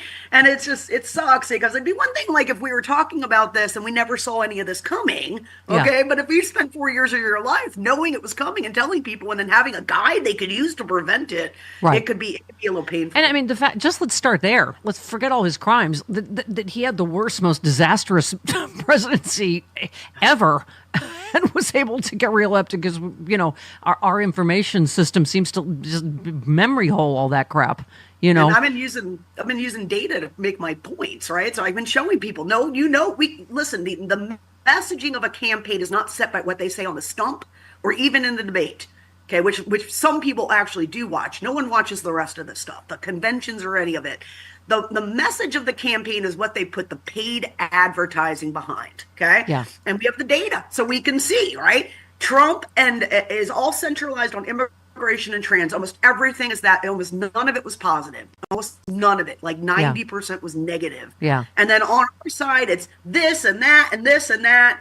And so, yes, she talked about democracy a little bit. Yes, she talked about abortion a little bit. But they did not create a wedge centralized campaign the way that they did to us, to make us, to hang those issues on us. And here's the thing, Steph, I've seen testing again, where they made decisions on that said voters don't care about Trump, don't talk about Trump, talk about positive things. Okay. Right. And here's a stat that's going to kill you from the same polling that I've been putting out all week. 60% of swing voters said they had fond memories of the Trump years. Okay. I think it's the way we all to push our traumas down. COVID, all of it, right? We let that happen. But I keep saying, like, we don't have to lie and cheat like they do, but we do have to learn how to fight differently or better. Because I was saying, how could lies be any worse than the truth about Donald Trump and all of it? But like I think Jen Rubin the other day had a great point about Democrats. To your point, need to do more negative ads. Republicans are killing your children. then explain why, that's not actually lies. It's based on gun violence, on whatever, the issue, right? Yeah, look what they did with Lake and Riley. I mean, they lay the death of this one young girl in Athens, Georgia, where I did my PhD, who was jogging and murdered by an illegal immigrant. Okay. They lay her death explicitly on Joe Biden and then Kamala when she became the nominee. They say it all the time in all their ads and all of their social media messaging that Joe Biden killed Lake and Riley. Okay. We've never done that with the 40 first graders between Uvalde and Newtown. We've never laid that death on them. And that's because, that would mean we'd have to exploit these deaths. Right. Oh, God forbid. Right. God forbid we do something that's a little mean so that we can protect people. Because the people who have to collect the check. Yeah. I love Michelle Obama, but I wish she never said that thing about we go high. Because Democrats were already prone to do that. I can't believe that the donors behind that super PAC. I mean, I went to them and I'm like, don't spend any money on positive. Spend it all on negative. And what they do is like in 2020 is like 60-40, okay? And now in 24 it's 90-10 positive. Like I might as well just not exist. You are not a who in Whoville. You exist. Yes. But to your point about, because I'm sure people would go, but Obama won on hope and on, but you made an interesting point. You were responding to someone. You said 2008 was all about backlash to the Great Recession. Really, the Democratic Party has a long history of only being able to win elections when the fundamentals favor them, because we pretend the electorate is informed and engaged. And you were just saying basically anyone could have won in 2008. Someone said, we almost wasted Obama in 2008. Yeah, we almost did, right? We should have done Clinton then and Obama the next 8 years, right? Well, what can you do, right? We can't go back in time, and now we're in this new apocalyptic reality that we have to have clear vision. And so I tell people, number one, I say, listen, the fact that they use trans and immigrants this time doesn't mean we have to throw the community under the bus, guys. That's not what I'm saying. What I'm saying is you have to have, there's always something to exploit. So next time it might be something else. Yeah. One time it was CRT in Virginia. My point is they're going to find something that's embarrassing for us and they're going to exploit it. And we must be doing the same. Must be. Chris and I remember as gay people, 2004, gays, trans are the new gays. Exactly. Remember the grooms on the the what do you call it, wedding cake that they ran against John Kerry. That was the only ad they ran. And there was some of that in 2008 with Proposition 8. Yeah, absolutely. Yeah. They find it. The trans are the new way to fearmonger and divide, and it's disgusting. And those gay marriage bans passed. 11 of them on the ballot in 2004. All 11 of them passed, and I remember this clearly because Oregon was one of them, guys. Oregon, right? And I remember sitting there thinking, God, really? Even here, we're that bigoted that we don't want gay people to have equal rights. But we think about how much public opinion has changed. Thank you, and we've won on that issue, and we'll win again. Listen to me, Missy. Listen to me. I was very disappointed in you. You're very sad on Twitter, and I need you to buck up because we're going to need you in this fight. Because the whole poem when they came for whatever, I said nothing. Well, read the rest of the poem so you don't need to when they come for anybody. Because somebody said, I think most people are going to get very tired and decide to submit. And you said the vast majority of people will avert their eyes and modify their behavior to assimilate, just like they did in Germany. The price not to becomes very, very high. You also said, I'm guessing the resistance will be fairly small once the consequences of the resistance become imprisonment. Well, that I say, Rachel Bittencofer, I am going to fight. I'm not going to submit. I mean, I think you're absolutely. This is why Joe and Mika, Morning Joe's ratings plummeted like I have never seen this was just Monday last week. By Friday, but people are not ready to submit. They're not ready to kiss Donald Trump's ring. And so, did they end up coming full circle on that? No, last I checked, they were their ratings seriously have just plummeted. They lost 40% of their audience since saying they went to kiss Trump's ring. Right? Listen, that's tough for me because I consider both of them kind of tangential friends of mine. I go on that show sometimes. I'm not a regular. I'm not a regular, guys. And I don't give a shit about anything. Oh, all right. You have to stop dropping S-bombs. I don't give a hoot about, I'm not an instant person that boycotts everything. Yeah. No, I'm not a boycott person either. I'm not either. I don't ever call for. Because some people boycott everything, right? Oh, yeah. No. In fact, I tweeted this weekend to please support all the great talent at MSNBC that does not bend the knee and kiss the ring. Yeah, exactly. And Nicole Wallace. She's my favorite. Program has been my, my star. Oh, I never miss Nicole. So what to say about Joe and Mika, except for this, it's hard for me to believe it's not motivated by self-interest. Of course. Making sure they we're all scared. We're all scared. But, you know what I mean? Yeah. Yeah, Mark Elias said it. It's what you do when you're scared. So, please, we're really super long, but we have you another segment. You stay, wait. Okay, and I will not say a cuss word the whole next Thank you. Okay, thank you. Thank you very much, because the FCC also not Steph-friendly now. 21 minutes. Rena Shaw is the founding member of Republicans for Harris. Yes. Founder of Relax. Am I saying that right? Relax Strategies. Hard to relax right now, isn't it, Rena? Good morning. Good morning to you. I was thinking about that name. I named my company some 12 years ago when I left Capitol Hill. And it's actually a play on my name, which is of Indian ancestry, Reena Lakshmi. And it's like a Marianne. So I took the R-I and the L-A-X. And now people are like, you don't relax ever. And I'm like, no, I'm always in the fight. Yeah. Rena, can I just say, I'm so glad to have you on this morning. I think our friend Stephen Beschloss told us about you, but I just heard another discussion this morning beating up on Democrats for what happened, and that, they need to go more centrist. How many more Republicans for Harris could there be, like you? Do you know what I mean? Like, I wanted to get your take on these analysis, because every major and Republican that worked for Trump tried to warn America. Right? There was a lot of sounding of the alarms, right? And we thought it would work. We thought we could get through to people, particularly on the message of democracy. And then also going a step further for many of us who may be anti-abortion for ourselves. I'm talking conservatives, right? Republicans for Harris, who were supportive of the Harris-Walz ticket, who were supportive of Biden in 2020. For me, I can be anti-abortion for myself.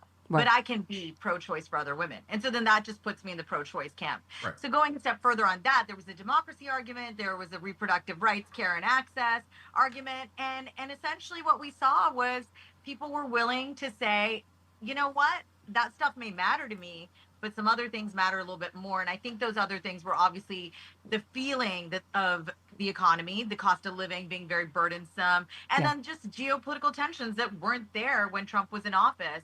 And I've been calling it luck, and I've been getting a lot of heat for that, because people expect a little bit more from a political strategist. Right. But when I try to tell people it's a duopoly we have here, you can go in and you can write your brother or sister in, but that's not going to do anything. Yeah. I tried with a third party in 2016. I was a top advisor and the chief spokeswoman for Evan McMullin. We ran a 3-month sprint to try to deny Donald Trump the White House in 2016. We failed miserably, but hey, we tried. Yeah. And so in seeing that, I learned a lot more about the system than a lot of people did. And what I saw here was not an acceptance of Trump so much as just a rejection of what the people, again, who went for Trump or who helped Trump with their vote, a rejection of what they felt the Democrats were serving up. So it was always going to be a hard fight. Yeah. But hey, it was a principled fight that those of us who cared took on. Speaking of third party, Dana Gould said, I'm sure Jill Stein has harsh words for Trump's staunchly anti-Palestinian cabinet picks. We just played Thom Homan.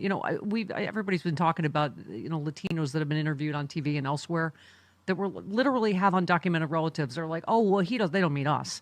I mean, that's one of the other stories is people voting against their self-interests. Again, whether your cause is, what was happening in Gaza, whether you're a Latino. I mean, there's a whole piece today. Here's how Trump's anti-immigrant message broke through with non-white voters. I mean, it is amazing, right? How fear-mongering and dividing can work. Even it says Trump made notable gains with voters of color despite his openly racist and xenophobic campaign messaging. A record 46% of Latinos voted for him, up 14 points from 2020. Asian American support jumped 5 points to 39%. Black support gained only 1 point at 13%. But talk about this a little bit, because it's a little, particularly, I was just thinking of Asians with his whole Kung flu and China virus. And he has been racist to every single segment of the population. Every single one. I mean, nobody goes untouched from Trump's, I think, true ire against those who just don't want to support him because they find him problematic, whether personally or policy-wise, right? Because that's what I think it comes down to. Those numbers you just shared, though, tell a story, and a really important one that that makes many of us in the political insider class, which I unfortunately am now after many years, but I can't say I didn't want to be here. I got into politics because I love people, and then when I worked for 2 members on Capitol Hill. I started to see how the system worked. I liked it less and less, but I stayed. Yeah. And so for the insider I got into class, radio because I hate everyone. But go ahead. I'm kidding.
Cheerio. Hi. We have Rachel Bidicoffer, who is in a very grumpy mood. You tweeted, guys, the Dreamers are in a federal database. They are. Wow, you are gloomy today, but you are correct. Listen, I'm telling people, if you like your reality straight with no chaser, I'm your person. Yeah. Okay? If you want to be fluffed up and told everything's going to be okay, yeah.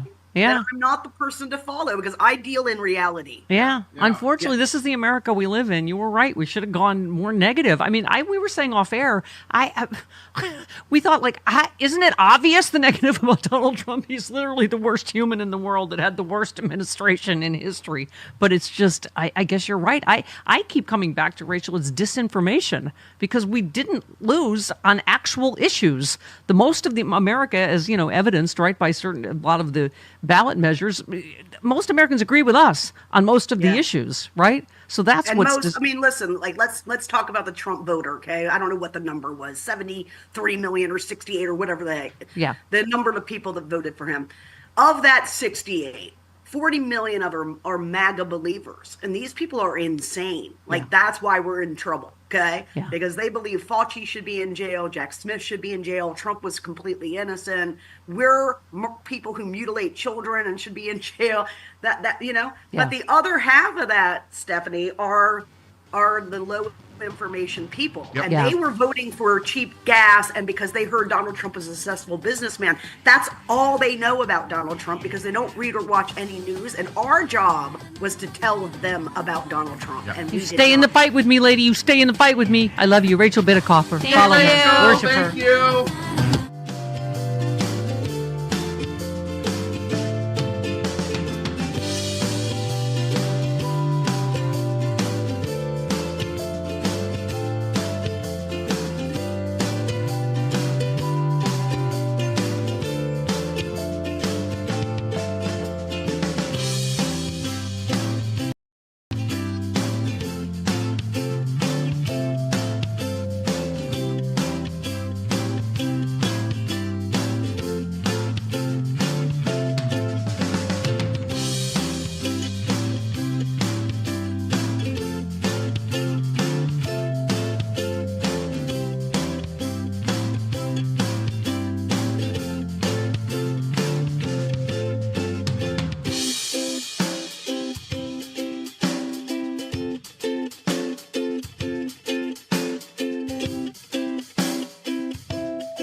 single government department, program, grant programs, contracts. It is everywhere.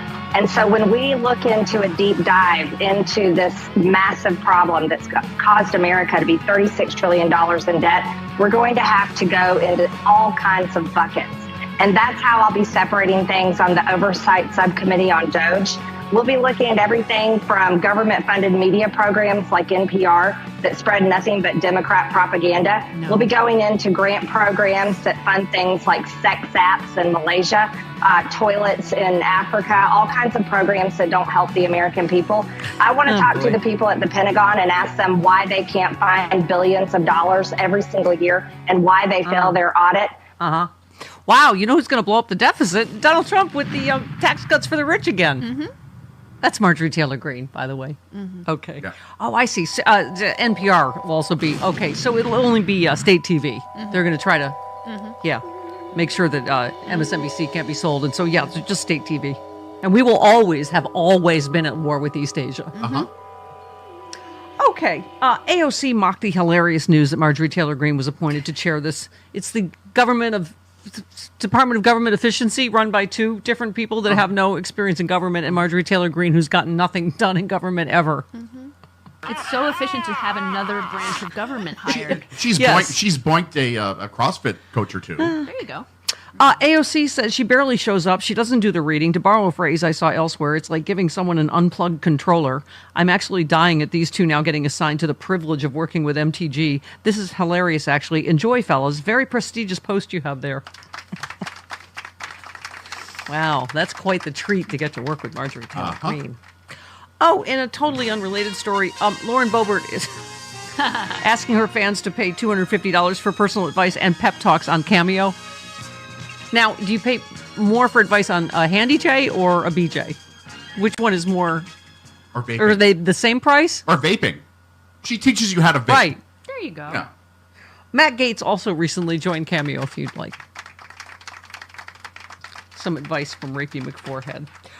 Okay. I think there are laws against sitting Congress members. Laws! Oh, ha, ha, ha, ha! I think there are laws against sitting members of Congress doing Cameo. Once again, I throw my head back in a raucous party laugh. And so Boebert is being investigated. Okay, As fantastic. she should be. Great. All right. Okay. Hey, Rachel Bittencofer retweeted Denise, who said, Trump's pick for Treasury Secretary is a gay Yale elite Wall Street billionaire with Soros connections. Exactly the kind of person the MAGA dupes howled would be running the country under Harris. Dumbest cult in human history. Yes, it is. Thank you. By the way, the people went, coming out all these billionaires like Oprah and Beyonce. Really? Trump and Elon Musk are billionaires. What you meant is black ladies. Say what you meant to say. Black ladies. Scary black lady with two other black ladies. Sorry. Where was I? Oh, Tracy in Mesa, Arizona. Hello, Tracy. Hey, have I ever mentioned to you guys that I'm a professional bass player and singer? Yes, you have. Think? Yes, you have. Okay. Well, that I also had some music retail experience. And when these Trump guitars came out, I saw the price point, and I said, "There is but people no don't way have those any are made money. in the U.S." No kidding. They are not made in the U.S. But they are. I looked on the website, and they say that they're made from U.S. and international made components. Well, I looked at them. Those things are made in either China or Indonesia. Of course they are. And I mean, they might have American-made strings on them, but that's about it. So yeah, and as you know, this was all about the price of things, but apparently people can afford. How much is what is it? Oh, the one that's signed is $10,000. Yeah, sure. Okay. Oh, and by the way, 80 million people are going to travel this Thanksgiving, a record high ever in American history. Yeah, but people's got no monies. Right. Yeah. Hi, go. Lisa in Ohio. Hello, Lisa. Hi, Steph. Hi. Hi, everybody. I just want to thank you for all that you've done to help me get through some of this garbage that has happened. And I have so many points, but I want to say I do not want to hear. I'm tired of hearing any Democrat in leadership say, "Well, they cared about the price of things," because they're still angry. Yeah. They got their But I said, guy. why are you all still mad? Why are you all still being, on Twitter or wherever to people? Like, shouldn't you be? They're like, horrible. Yeah. They are without conscience, and I will never in my life understand how a father of a girl could vote to just decimate her rights. Mm-hmm. Yeah. Or a white woman. I'm a white woman. Yeah. I will never understand it. I will never understand it, and it's hate. That's all they eat it. They're addicted to it. Mm-hmm. Yep. Just like I believe they're addicted to the lies. Yep. And their day is not complete unless they can feast upon the lies. Yep. Well, you know what? As we just talked to Rachel about, we just have to learn how to fight differently, better, whatever way we have to fight in this new information environment that we're in. Yes. We don't have to give up our values. This was a tiny go if you want to. Not just to feel better, but go look at the graphs. This was 1.6. This was not a mandate or a landslide of any kind. This has happened in way bigger, proportions in our past history. So, like with your dad. Yes. This is why I have this here now. I actually have a Goat Watermiller T-shirt I think I will wear to make you feel better. You That should. was a landslide. Yes.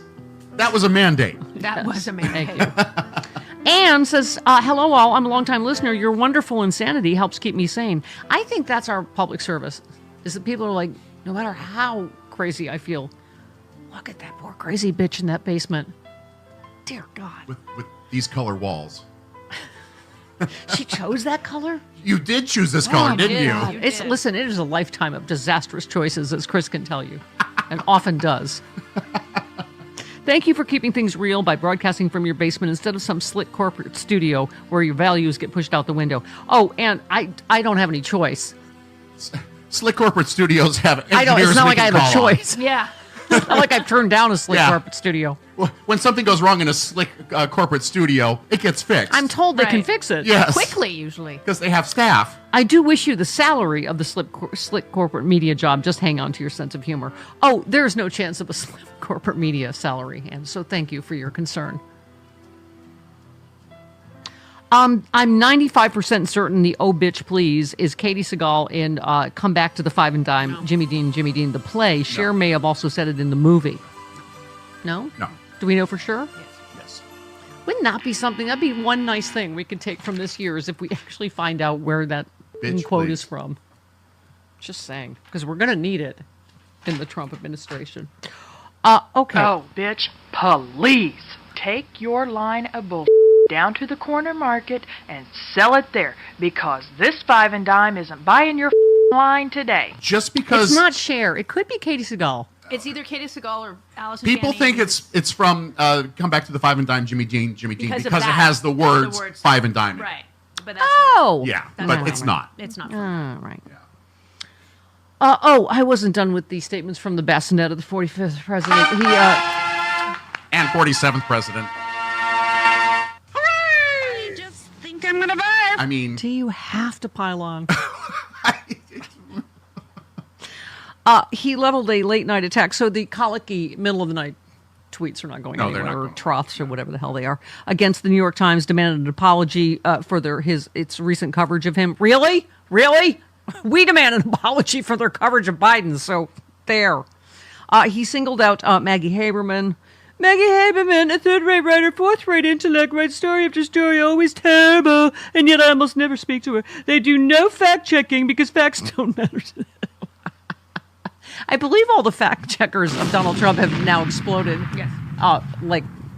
In Mars attacks, and are now there. I think Daniel Dale is he's what's that stuff? What do we call, whale in trails? It's just he's in trails on the CNN walls. Right. Yeah. When whales explode on the beach. Right. Yeah. Right. Yeah.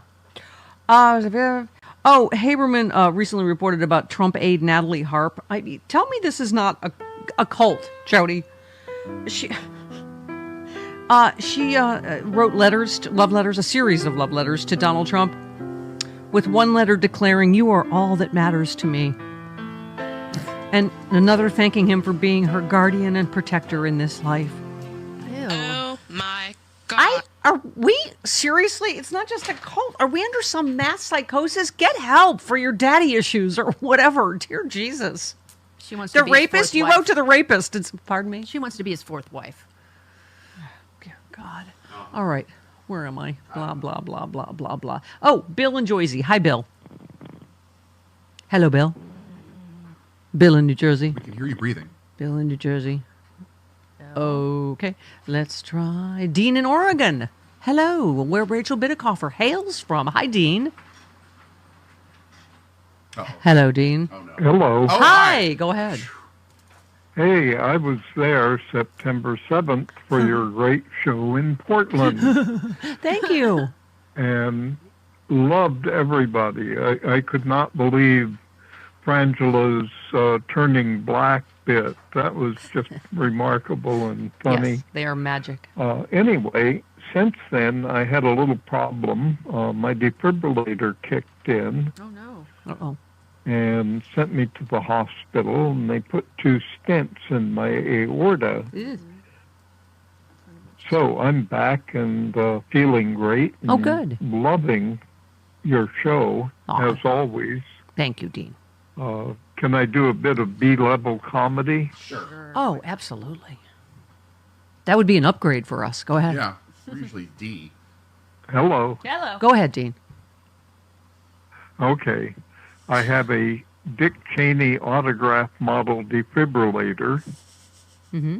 I'm, of course, not sure why they call it a defibrillator because it hasn't kept either of us from fibbing. Oh, my gosh. Dean, that is fantastic. Dean will be here literally all week. Try the vegan veal. He's What? a dad, isn't he? That was a Yeah, dad joke. it's a dad joke. Yeah. That's all right. I liked it. Okay. Vice President Kamala Harris is potentially eyeing a second attempt at taking the White House, according to Politico. They are saying she wants to keep her options open, whether presidential run or run for governor here in California. And you know what? To which I say, good, Jody. I'm so tired of this, people just automatically going, oh, we can't do that again. When how many men have run before? Joe Biden, for one, right? Have run countless times and run again and won. And it just, I understand we obviously dealt with racism and misogyny, but I'm not willing to give up. I mean, she is entitled as anyone else to join the primary the next time, to have a robust discussion of what went wrong and how we move forward as a party and a country. But she ran a great campaign, and it is that to me that would be the height of misogyny for us to just go, oh no, not her again. When I'm not forgetting names, but it's happened a ton of times with men that ran before and ran again and won. So anyway. All right. Oh, this is just one more piece of. Let me just jam one more piece of bad news in here before thanks. I gave it to you. Things though. are already going so well. That's true, Jody. Yeah. Way to go. Trump's nomination of Project 2025 architect means Social Security and Medicare are at risk. Oh, great! Just when I'm getting close. Oops. In 20 years. Russell Yeah, 20 years. a is close. Project 2025 architect is leading the White House budget office. He was seen as further evidence of the threat to Social Security and Medicare. Good God. His tenure during his tenure at OMB last time, he advocated massive cuts to Medicaid and federal nutrition assistance. He also spearheaded budget proposals for the Trump White House that recommended cuts to Social Security and Medicare. I think people have no idea what's coming and what they voted for. To our point with Rachel Bittercoffer, the amount of disinformation and people, election day, Googling, did Biden drop out? What's a tariff? Can I change my vote? I mean, it's just.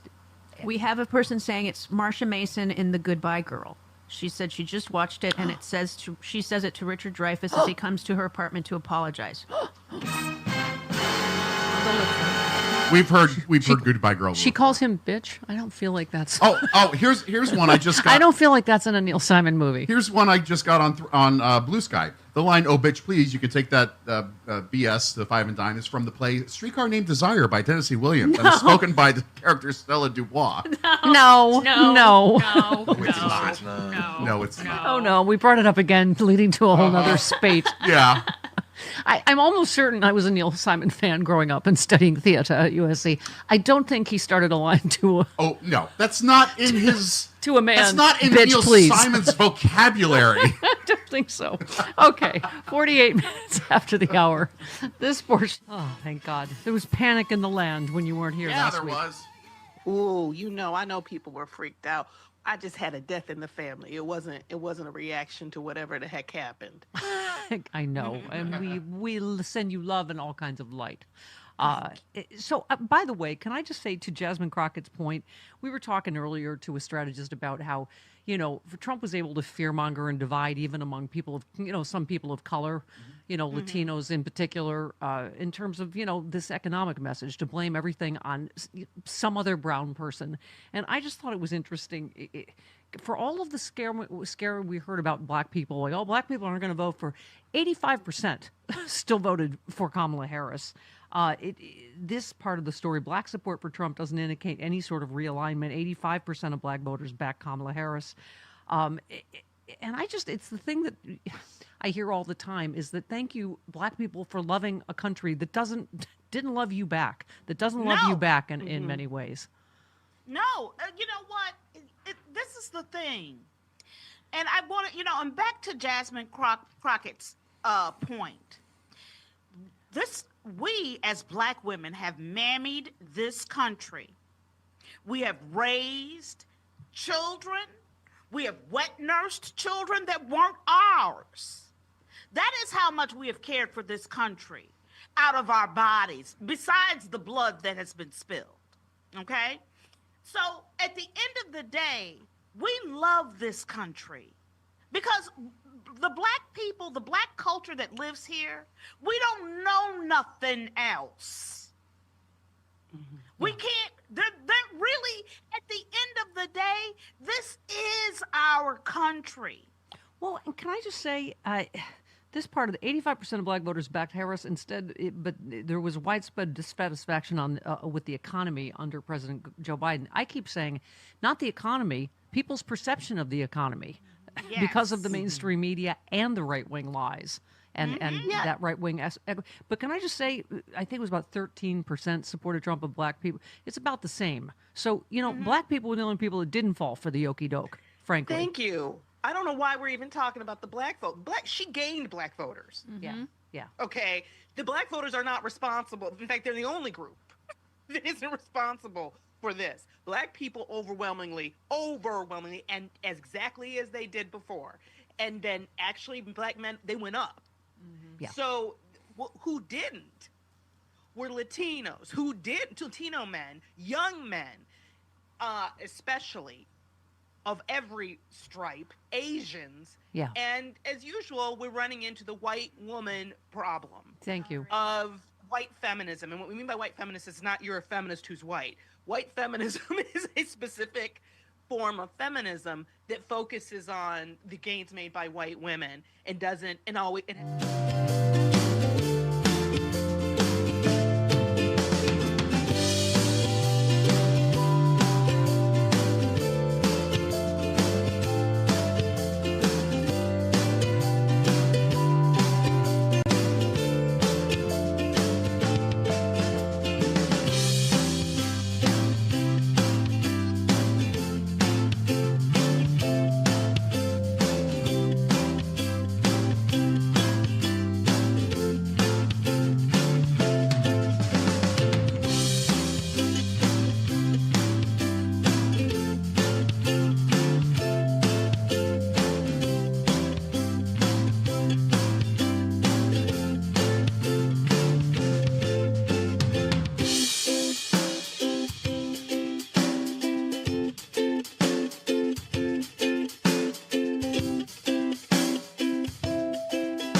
And now, a story about farts, because it makes me happy and it's been a gloomy day. What with Trump not going to jail and all. Chart Your Fart is a new app calling on Australians to track their flatulence for science. It's for science. Right? Science! Australia's National Science Agency is calling on the community to track their farts to help scientists better understand the frequency and characteristics leading to gut health symptoms experienced by Australians. A gut health study found that over 60% of Australians reported experiencing what they identified as excessive flatulence. You know, this would not go well for me if I had the Chart Your Fart app. You know why? Well, because you know why. I eat mostly vegetables. Yes. Every day I eat a salad that's like kale and Brussels sprouts and cabbage. Right. And then every night I eat a veggie stir fry. Right. Yeah. And so you Dutch oven yourself every night when you get God, into bed. yeah. Oh, it's awful. It's one of the 11 billion reasons I'm sure I'm single. Yeah. People age. Does your friend in Australia use this app? I got to ask her. Yeah, you need to. People over 14. Do you know how many times a day I go, that cannot be normal? Holy cow. Wow. Okay, people aged over 14 and older are being asked to track their flatulence for at least 3 days using the Chart Your Fart phone app. Participants will track the quantity and quality of their outputs. How do you say quality? Quantity? Guys are proud. Guys are like, yeah. That was a whole jar of eggs How do you at the bar. define quality? Is How do you it measure smell or no quantity? smell or You know sound it. or no sound? You know it. How do you measure quantity of a fart? Well, including quantity, how many you have a attributes day? such as stench, loudness, duration, linger, and Linger? and detectability. How long it lingers? In the air? Is it silent Or but in your deadly? pants? Number 1 is silent but deadly. Yeah. Number 2 is Yeah, mine are getting louder as I get older. I don't know about you. And also, they kind of like an old bag of baby diapers. Like it's kind of like they're musty, like they're farts that have gone bad. Do you know what I mean? Like baby poop, like the color of this room. Right. Yeah. Yeah. Well, I am just increased my chances of finding a love life, haven't I? You sure did. This hole. Okay, that's it for us. We'll see you for. You think that's bad? Wait till tomorrow, the last day before vacation. God, it's gonna we'll get see weird. you then.